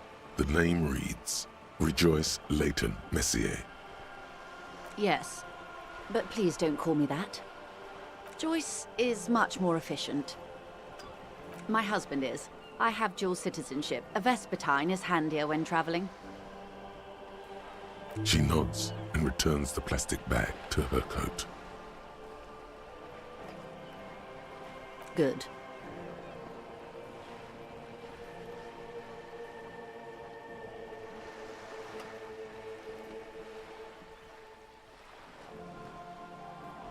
This reality.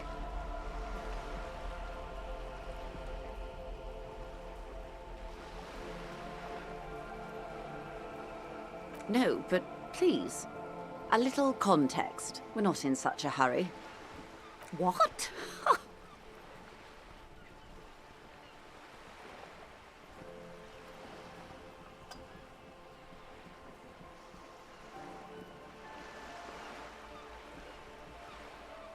Such an acute encephalopathy just doesn't seem possible. Surely you're joking. Don't be phased, madame. He functions perfectly well. He only needs a lowdown on all of reality. We may be here a while then. Ask away, officer. I'll help however I can. All right, we're in. I know these all look good, but begin with the first, okay?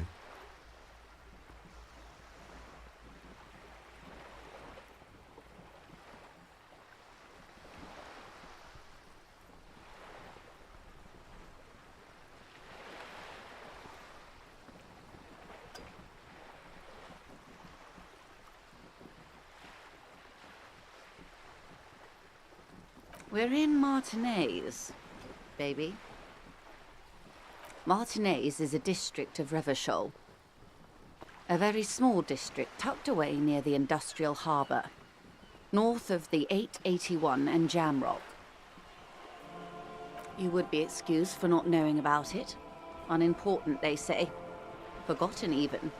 Shelled to smithereens during the Revolution. It has its charms, just not this time of year.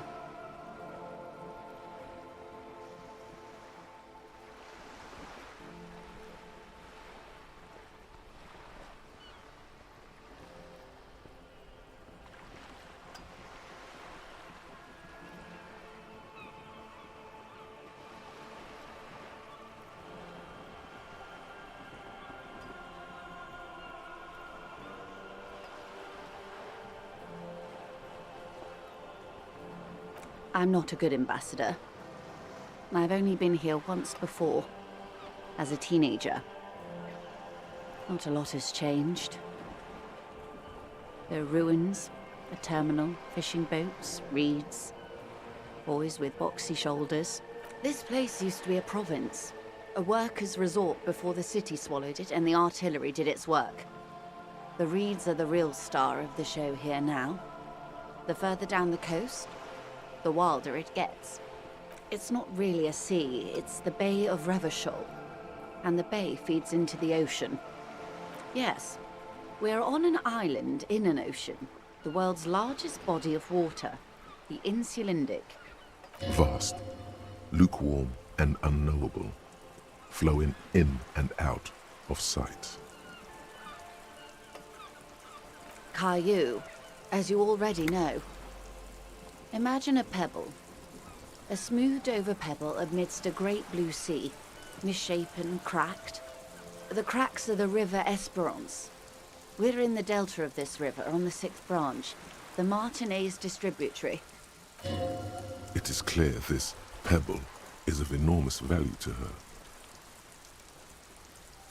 Revachol? Revachol is what you call a city. The great kind. As if it's self-explanatory, beyond patriotism, a fact. History detective. They built this city to resolve history. Our part in it, at least. Our centuries.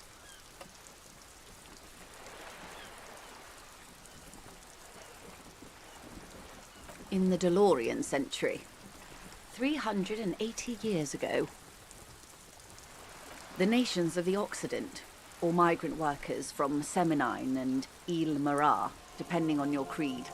They say it's where the terrible questions of our time will be answered. The tensions are highest, the fault lines deepest. By that I mean conflicts. Ideological conflicts. The stuff of men. We are standing on a fertile, self-sufficient island able to sustain up to 200 million people in the middle of the Insulindic Ocean, the world's connective tissue. It's where the money is. Oh, we're quite a way off. About... A sparkle of lights on the horizon, like evening stars above the curvature of the planet. 22 kilometers from the center of the world. That soldering iron is the bank of the world building. The bottom floors are Insiacom. Coalition government, Insulindian Mission Command. Silence. She lowers her hand. The water, the light.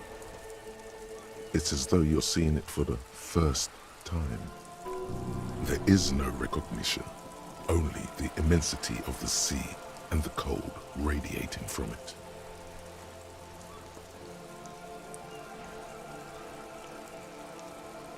She observes your eyes scanning the horizon, then breaks the silence, slowly.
This is one thought you need to complete. Where are you? Was there something else you wanted to know? I remember something about a lowdown. This has been informative. Thank you, ma'am. I'm sure my memory-impaired partner has many more questions to ask, about even more fundamental aspects of reality. Might I suggest not asking them all right now? Messier will be here later too, and tomorrow. Isn't that true, ma'am? Absolutely. My commitment here is long-term. It's better not to eat all your candy at once. Indeed. I'm always at your service.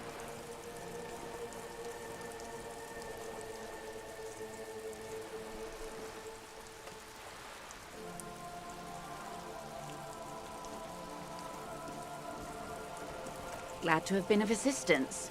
The little that I know. Anything else? Of course, Detective. Take care.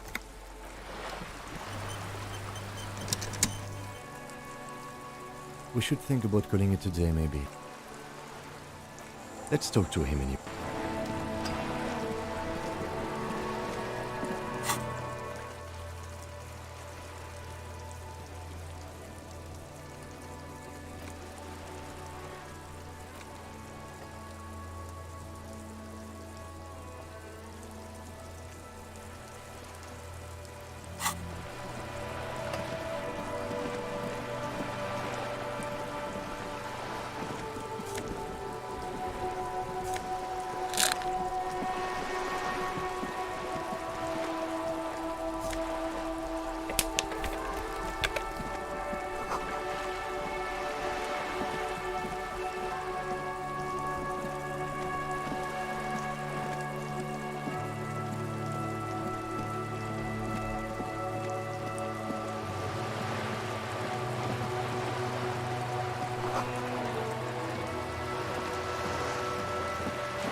Can I help you? Yes, have you got it? Does that arrangement include you paying me what we already agreed you owe me?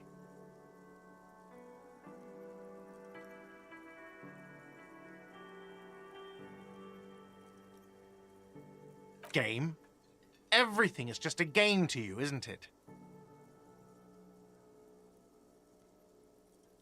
Not until you bring me the money. Okay. I might have something in my motor carriage we can use when you're done here. I really didn't want to resort to this. The man is thinking. Oh, Lieutenant, we're done here.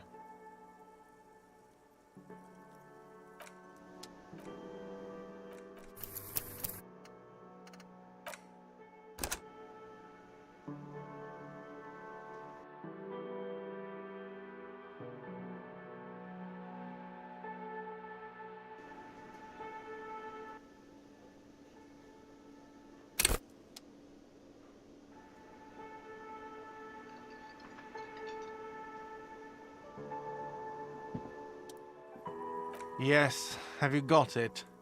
Does that arrangement include you paying me what we already agreed you owe me?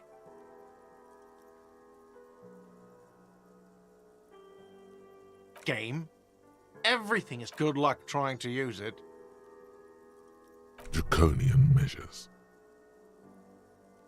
All the locks have an electronic component. They have to be unlocked down here with a master key before your guest key will open the lock.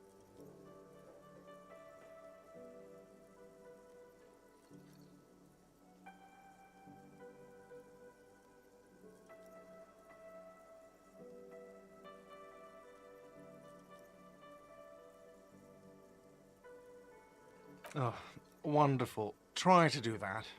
I'll have to call you an ambulance. Not until you bring me the money. Okay, I might have something in my... I really didn't want to resort to this. The man is thinking. Oh, Lieutenant.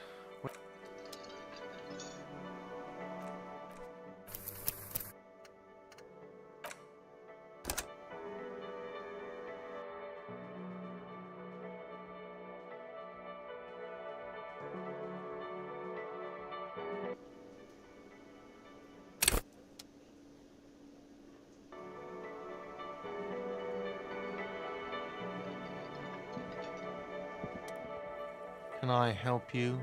Yes. Does that arrangement include you paying me what we already agreed you owe me? What about what I have been through, huh? You're not the goddamn protagonist of this story. I am. This is my hostel cafeteria, and I need my money.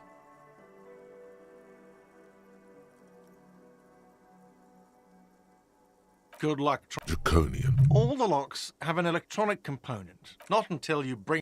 Okay, I might have something in my motor carriage we can use when you're done here.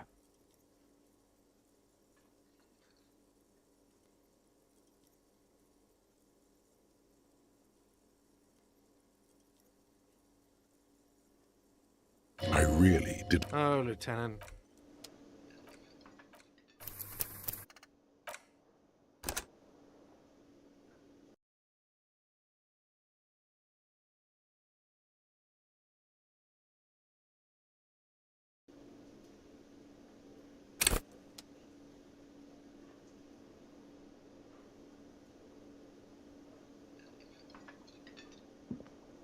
Can I help you? Yes. Yes. Yes. Does that arrangement include you paying me what we already agreed you owe me? Evidence being money. You can't stay here without money. Not until you bring me the money. Okay, I really didn't want to resort to this. Oh, Lieutenant, we're done here.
Inside, you see a set of steering levers, a radio microphone, a pull-out toolbox. I have something here we could sell. Look in the back, in the suspect transport enclosure. Transport enclosure? Regular people just call it the cage. The cage at the back of the motor carriage looks rather uncomfortable. 4 shiny hubcaps are stacked against the seat. Their silver edges sparkle in the dark. I confiscated these 4 a little while back. We can take them to the pawn shop down by the Martinez Canal. There are spinner hubcaps, frivolous things you put on your wheels. When the wheels come to a stop, the caps keep on spinning. There's no real use for them, it's just for vanity.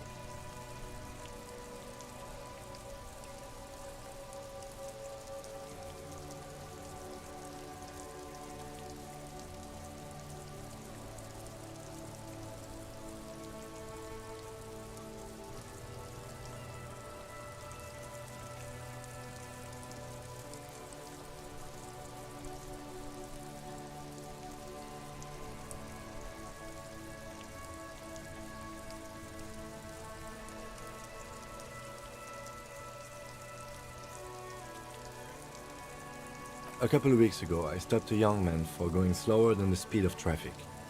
Turns out he was some coalition official's son and high.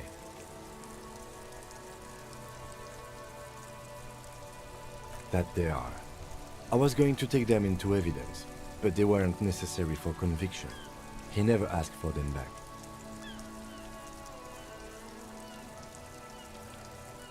No, that would be silly. I don't know why I kept them. It doesn't matter. I couldn't put them on this MC anyway. A cop with spinners. That would be outrageous. He flashes a smile, barely visible in the dark.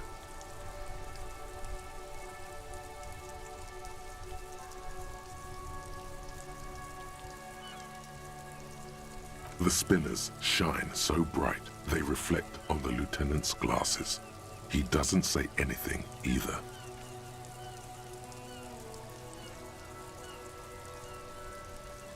The lieutenant nods as you take the spinners.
Greetings on this fine night. What brings you here?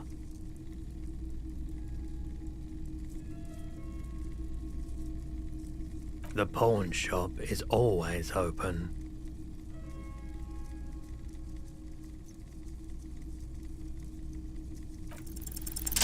Feeling warm and enthralled by the movement of light, while the mind continues to race forward. Lucky bastard, he's probably on Parolidon. It's tough to come by on the street.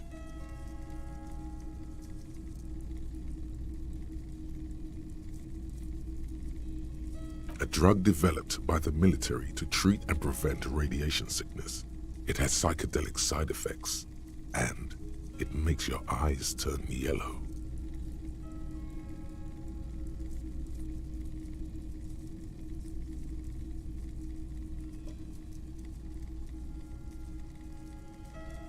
I try to keep the shop at a comfortable temperature.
I've had to take it.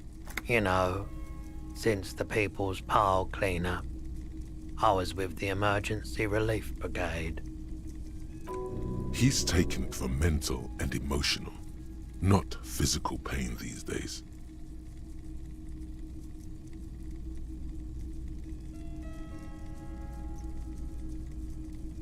A bad idea.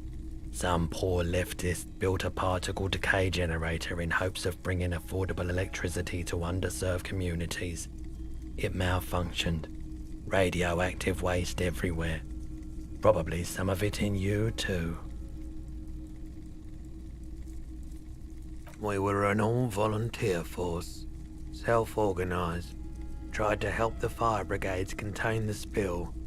On the patch, gamma radiation lines crossed with a red drop of blood. I lived by the river since I was a small boy.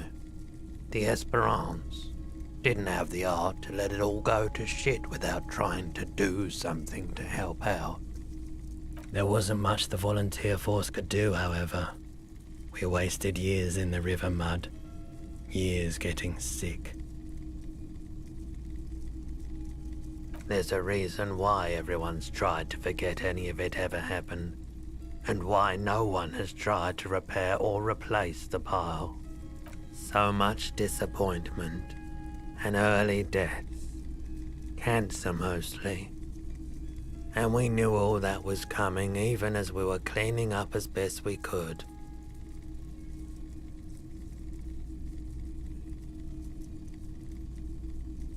No one's. Everyone's. So much bitterness. A bunch of poor people built themselves a primitive nuclear reactor, hoping for the best. What do you think is going to happen? The cleanup happened 15 years ago. I was young then. Later, my second aunt died. Left me this shack and all the assorted junk in it. So I came to Martinez. People told me don't go there. It's a shithole. I said, people, we just had a nuclear pile meltdown. I'm gonna get as far away from Forburg as I can. Still in the same city, but I like the theory more than the story. Outward movement, not vortices. Yeah, you gotta get in on those vortices, my man. You said you'd done it before, yeah? The lieutenant steps away, pretending to admire some of the knickknacks on display. Looks like he doesn't want to get involved. Go ahead then, he thinks. As long as you can walk straight, I don't care.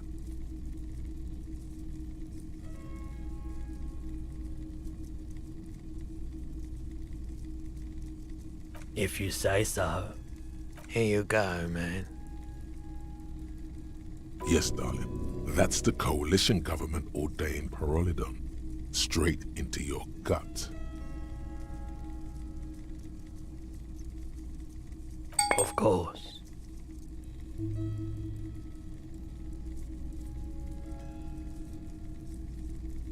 Yes, we'd like to sell these hubcaps. Roy takes the hubcaps from the lieutenant and inspects them.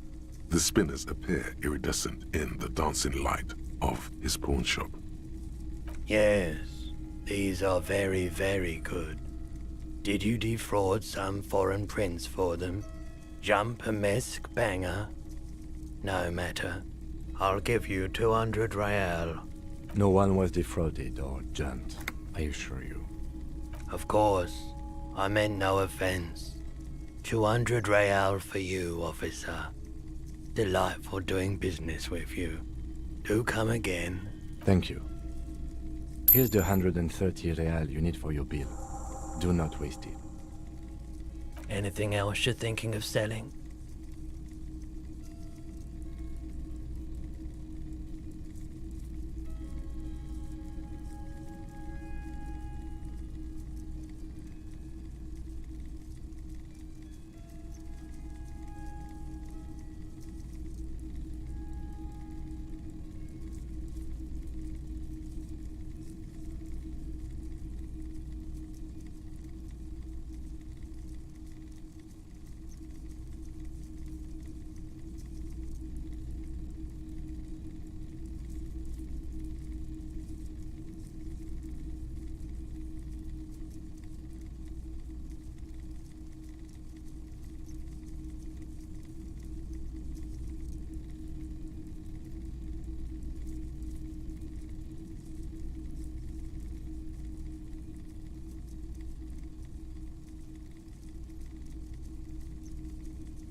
Another time, perhaps.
Can I help you? Yes. Have you got it? Well? Great. Perfect. I hope you enjoy your freezing cold room with the window you broke yourself. I'll unlock the electronic lock to your room. All the doors lock automatically at 9 p.m. Starting tomorrow, please pay for each night in advance. 20 real per night. If you don't have the money, it's over for you. Got it? You've got nowhere else to stay. I'll take a room here too. Always happy to have officers from the RCM as guests. Anything else I can do for you? Do I have a shaker in my hand? Am I wearing a little bow tie? Am I wearing a bow tie and doing this? Am I smiling? Do you see me smiling and shaking my little shaker? No. Do you know why? That's right, I'm the cafeteria manager. I'm glad we cleared that. Was there anything else? Play it calm. This man needs to understand you need a drink to help the community deal with police stuff.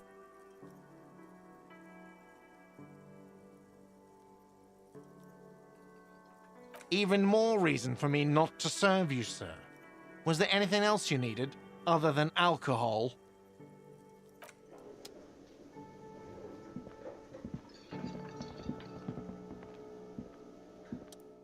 Yes?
This is the door to the room you redecorated. Just a moment. We should talk about our progress on the investigation. Let's go out to the balcony.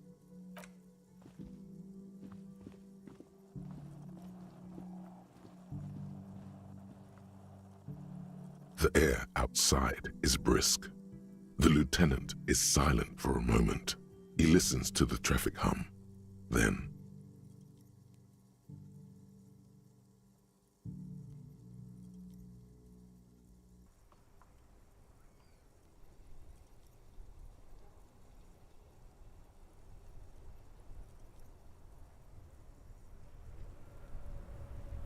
Now then, we should talk about the investigation. But I also feel you're a bit hazy on the RCM. Our role here, our rights, our jurisdiction, basically.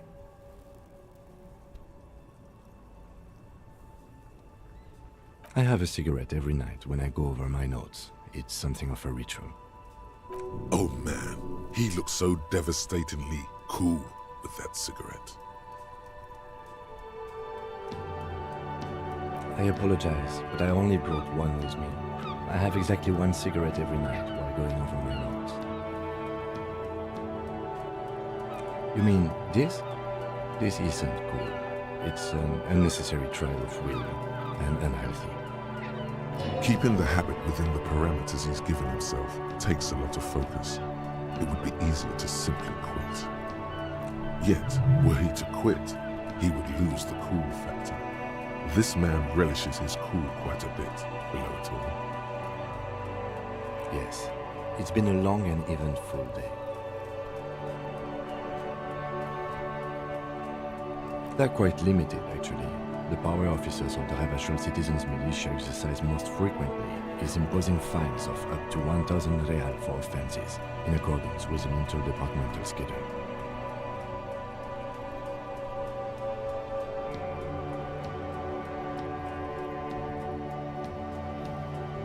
The RCM's primary role is to ensure safety. We are not really supposed to play any part in the economic structure of Ravachol. We can arrest people, of course, but rather than bringing someone in directly, it's preferable to serve a station closely. It prevents confusion and overcrowding. You can't. Those who don't show up become fugitives, though, and have fewer legal rights when they are eventually caught. It's about power projection. Thus far, they seem to mostly show up.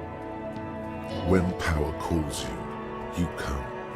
But power itself is a fragile trick of perception. As you may have gathered from the fact that we are expected to carry a record of our kills, like the one in the watermarks, we are permitted to use whatever force is necessary, and strongly admonished not to abuse that power.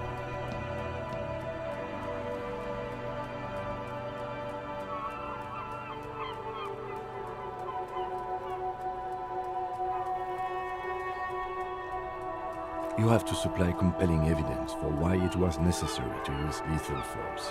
In these cases, your partner is usually your witness. Not a good position to be in, by the way. Internal Affairs handles these cases thoroughly, by cross-examining you for inconsistencies. It is hard to cover for anyone, which is for the best. We don't convict. We arrest and send them to coalition government courts in Courant and La Delta. The prosecution works off our testimonies and records, which is why it's paramount to keep them.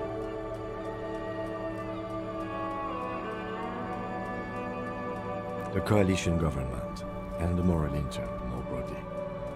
The RCM was formed by the coalition government to restore order in the international zone after the revolution. So we did. Now we attempt to maintain that order. No more, no less. Or perhaps it is better to say we were allowed to form. It's a point of contention whether the citizens of Ravachol or the coalition government founded the RCM.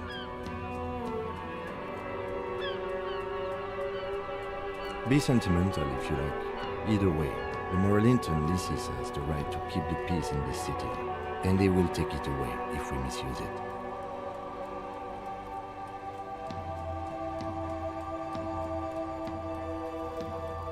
The Moralist International are the world's largest political organization. You know who they are.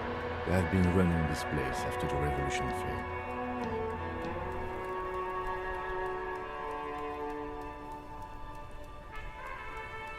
There are a union of center-left and center-right parties across the Real Belt. Our coalition government is just one of its many projects. They also run the ICP, EPIS, most intergovernmental organizations in the world. Interesting question. It's a blue forget-me-not. Their motto is love, compassion, self-discipline. I think you can gauge what they want you to think of them from that. Something ominous. Something even a little feminine. But in a strict manner. Something like the dark blue, serious color of the early night sky above.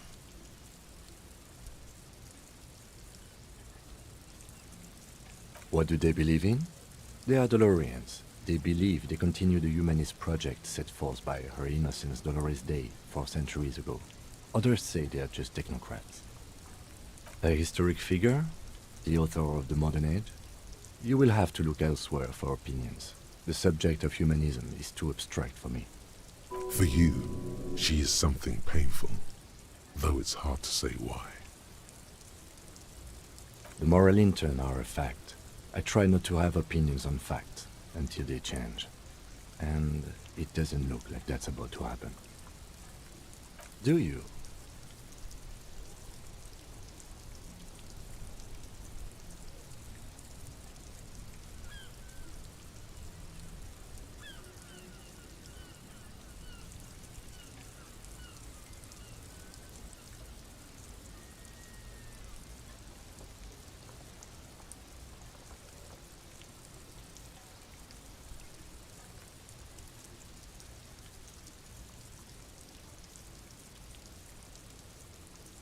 We are in what is called the twilight of international law.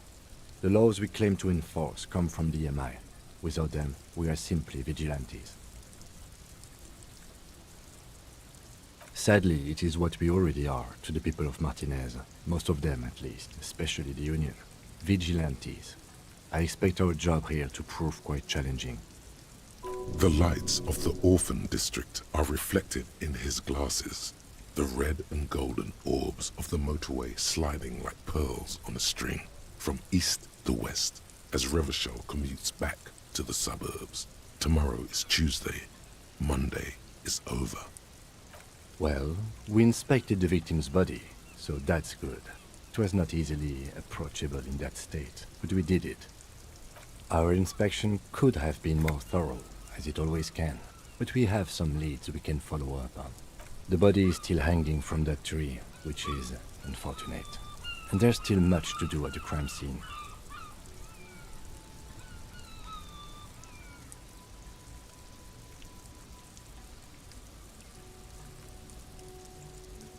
It's not my job to evaluate your methodology, officer. I'm just going through the facts. As for the interviews, we weren't able to find the union leader, Everard Clare, much less interview him. So that's on the to-do list for tomorrow. We talked to Joyce Messier, but didn't get any information from her. I have a feeling Joyce knows how dangerous the situation really is. We have to get her to talk to us. Above all, though, today was exhausting. What's with all the running? You run a lot. Is that a standard Precinct 41 practice?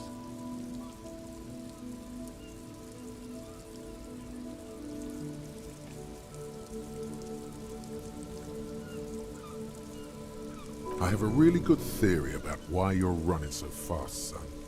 Just you wait until we get up tomorrow.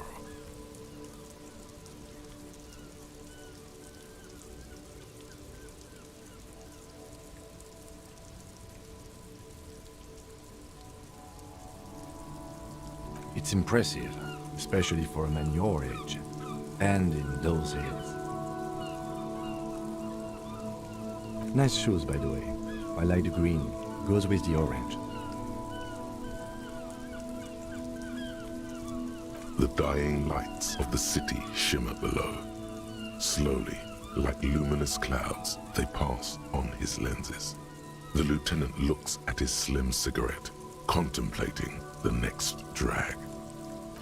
This soldier is the highlight of the day for me, he thinks. This little stick right here. They really don't like us here. And the mouth on that kid, Kuno. It's different inland, in Jamrock, in the GRIH. It's our fault for leaving this place to the dogs, to the union, to the company, not daring to come here more often. This place has fallen between the cracks, the jurisdictions of our two precincts. We run this city. West of the river is RCM land.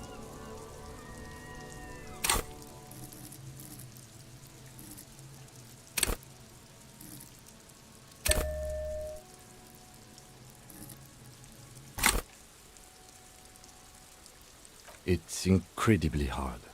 Human beings are... But we are in control, and it's worth it. The organization works, our systems work. If they didn't, the city would disintegrate. Me too. But I wouldn't count on any drastic changes in our lifetimes. He is very tired, but the dark circles under his eyes make him look younger, not older. Yeah, it's getting very cold now. Let's go.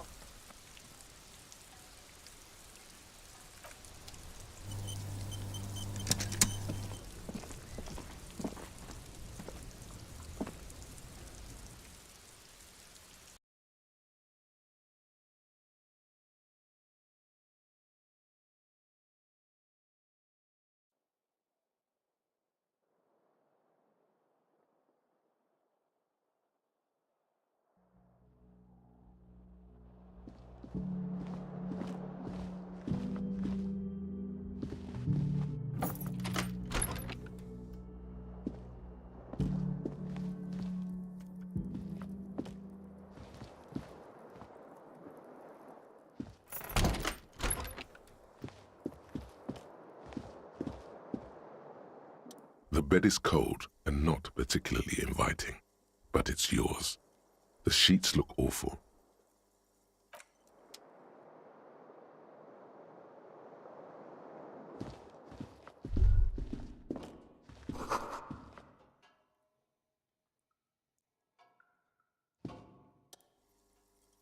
A mirror hangs on the bathroom wall. In it, your face, adorned with the expression.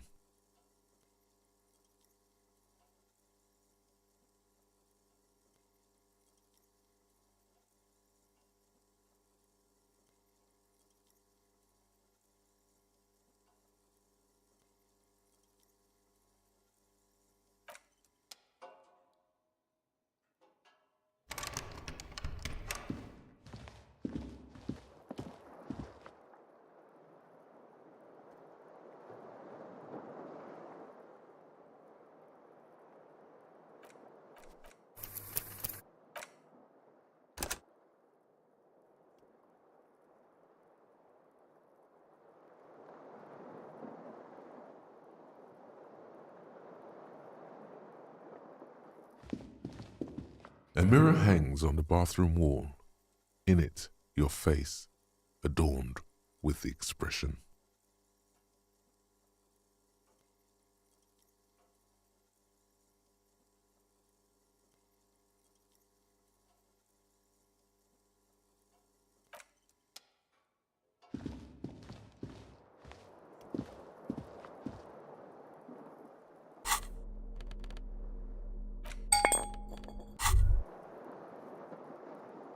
Whoa!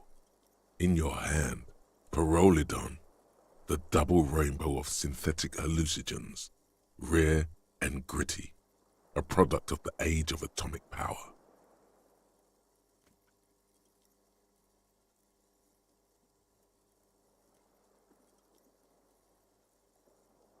What a funny little cap. Don't let the scary medical warnings throw you off. It's an inadequate antidote to radiation poisoning, but a potent antidote to boredom.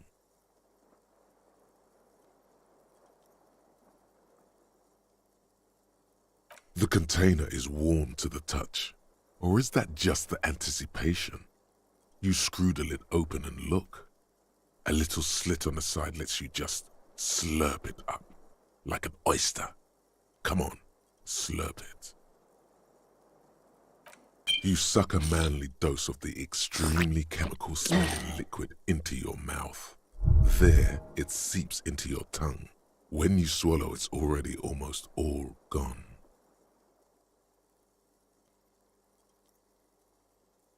It tastes like many things, all melting into one conflagration in the back of your throat.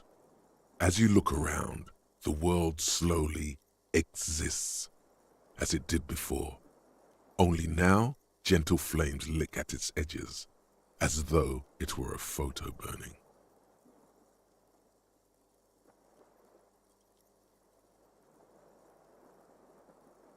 Of course, it's just a metaphor. It's just a metaphor. The effect of that otherworldly drop of liquid is slower, more subtle than that of real flames, yet just as warm. Why not? This government-developed substance seems very non-intrusive. You could even operate heavy machinery, fire machinery. Please don't actually operate any fire machines.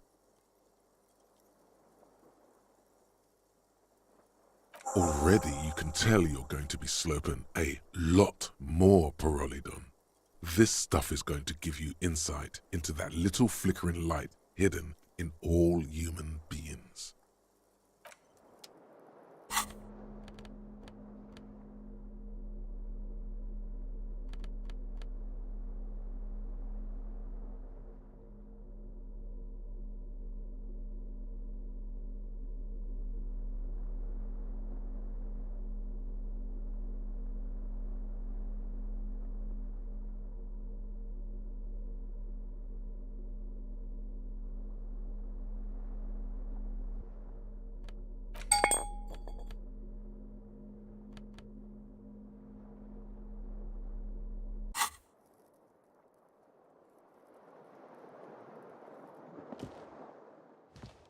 The fan stands still. The switch must be broken because nothing happens. The air in the room is starting to feel like vaporized urine.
The door is closed.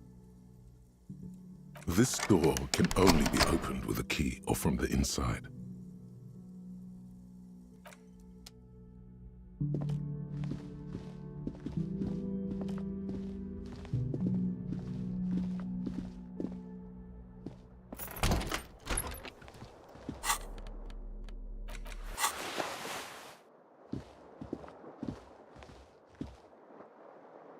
The bed is cold and not particularly inviting.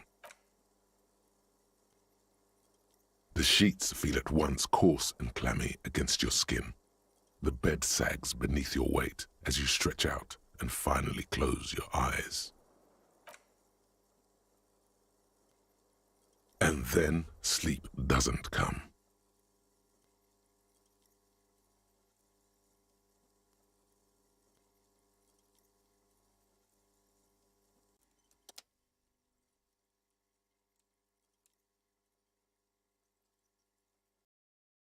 And then sleep doesn't come.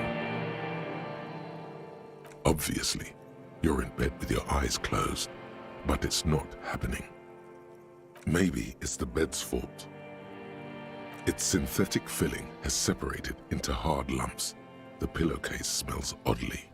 Smells of alcohol and sweat and grease. It barely covers your toes, stretching over your soft belly. This is your body here, intimate and warm, breathing. Under your thrumming eyelids, you see a dizzying array of colors. You won't get off this carousel quite so easily. It's a little better. Colors, scenes, and half-formed phrases still litter your mind. Part of you is still trying to solve the case, isn't it? Something to do with, what was it that the lieutenant said? Union? And it's gone again. Your thoughts lost between the slowing brain waves. Your breathing steadies. A great silence washes over you until your eyelids twitch in your sleep and images start forming.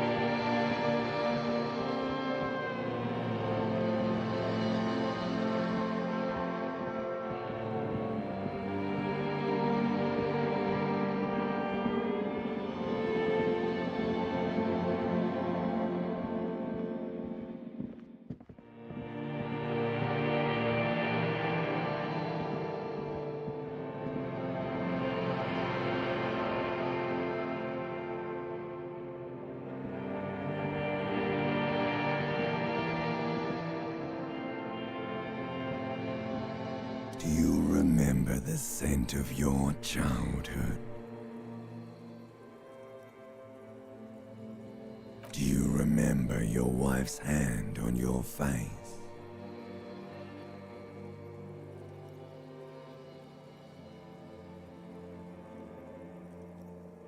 Oh no, funky baby, you stayed. It was the rest of it that left. While you just stood there, with one hand on the bottle and the other on your dick, watching it go. Tell me, where are your friends? Human beings have friends, Harry boy. Where the hell are yours?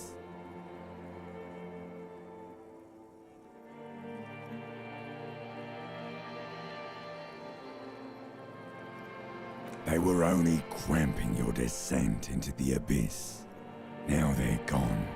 3 times gone and never coming back. All of it. You failed. You failed me. You failed Elysium. Everything. The Pale and the Isolas on the surface. The outer magnetosphere. Burning, furious truth. 8,000 years of written history. You really dropped the ball, Harry. 4.6 billion people, and you failed every single one of them. You really fucked up. No, Harry. You were just talking to yourself. That's all you ever do. Even in your dreams, and the act is wearing thin. The spots on the disco ball fade around you. You'll be back in those cold snakeskins in no time, sweating up the bed. Stinky boy. You're not coming back from shit. Thrashing around in that high conductivity state of yours, bumping into things and acting like a clown? Who are you kidding?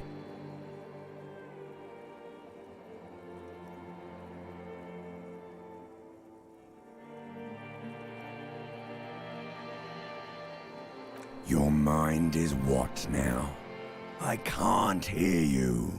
The rest is just a word dream. Jumbled up garbage. The pictures are gone. The bed rises to meet you. A thin, sleep-like state. More glass than velvet grinding in your head. So something is wrong. Sleep shouldn't be this bad, this dry, this unnourishing. There's something wrong with your thoughts. Some kind of new type of hangover. Oh yes, party boy, and it's worse than the one before. Just think of the shit you saw. Here it comes too, so soon already. A silent alarm goes off in your head like clockwork, barely let you sleep at all. Time to get those clothes on, Harry. Time to go to work in the shit factory.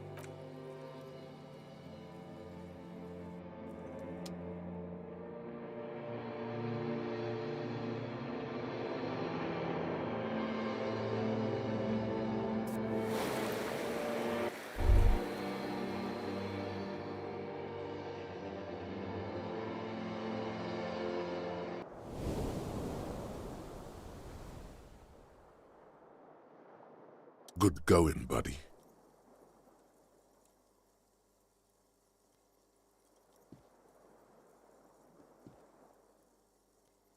Really?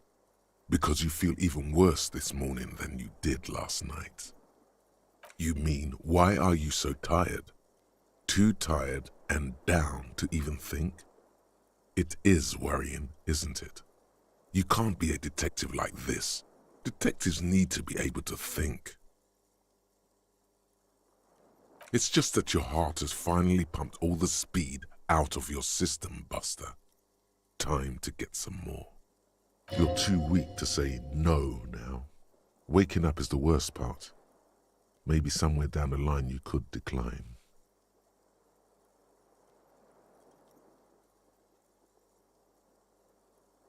Speed is a potent central nervous system stimulant. It kept you propped up all day yesterday, despite your debilitating hangover. How else did you think you even got up from this floor? It's power, man. It's professionalism. It makes you feel like you're young again and ready to detect, ready to go to war against the world. Of course, Martinez is speed central. You just gotta poke around, follow your nose. You and Speed will be happy again. You will make her come home. This time, it will be different.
A mirror hangs on the bathroom wall.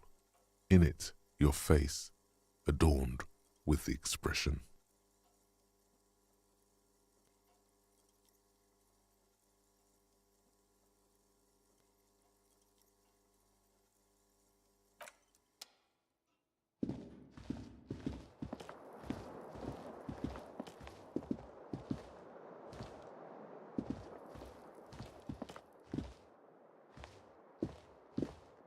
The bed is still cold from the broken window, and not too inviting.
The door is closed.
Morning.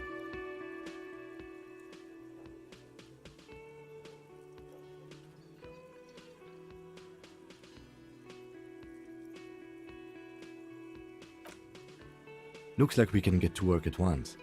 The union muscle turned up. They look rowdy. We should talk to them. I mean ungovernable. Martinez isn't exactly enthusiastic about the RCM being here. They prefer to be policed by the Union. These men here, men who drink beer for breakfast, there's talk of an armed wing of the Union called the Hardy Boys, who are responsible for state policing. I think it's them. I completely forgot. Sorry, I had a rough night's sleep. It's them by the looks of it. Loud and nasty, just like the manager said. One loose thread less to worry about, and one big problem to replace it.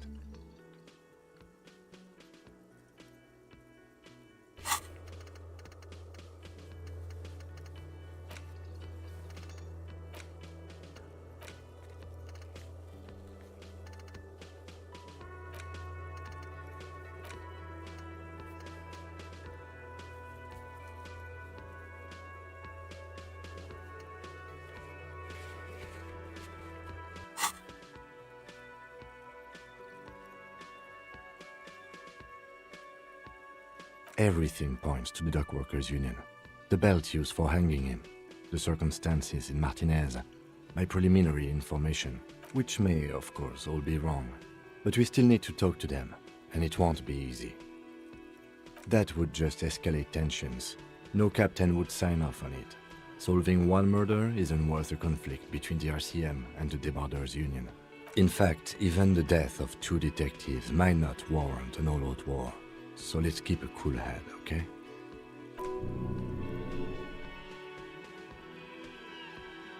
He's not exaggerating about that mortal danger, just calmly factoring it in. Your fists clench and your pulse rises uncomfortably. One more thing before we do. We don't have to talk to them immediately. We can walk right past them, continue with our business. Good. A power move. Purposefully concentrate on something else first.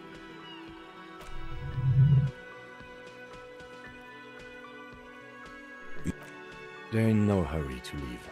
They think they own the place. Anyway, I leave that choice to you. Whatever you decide is fine by me.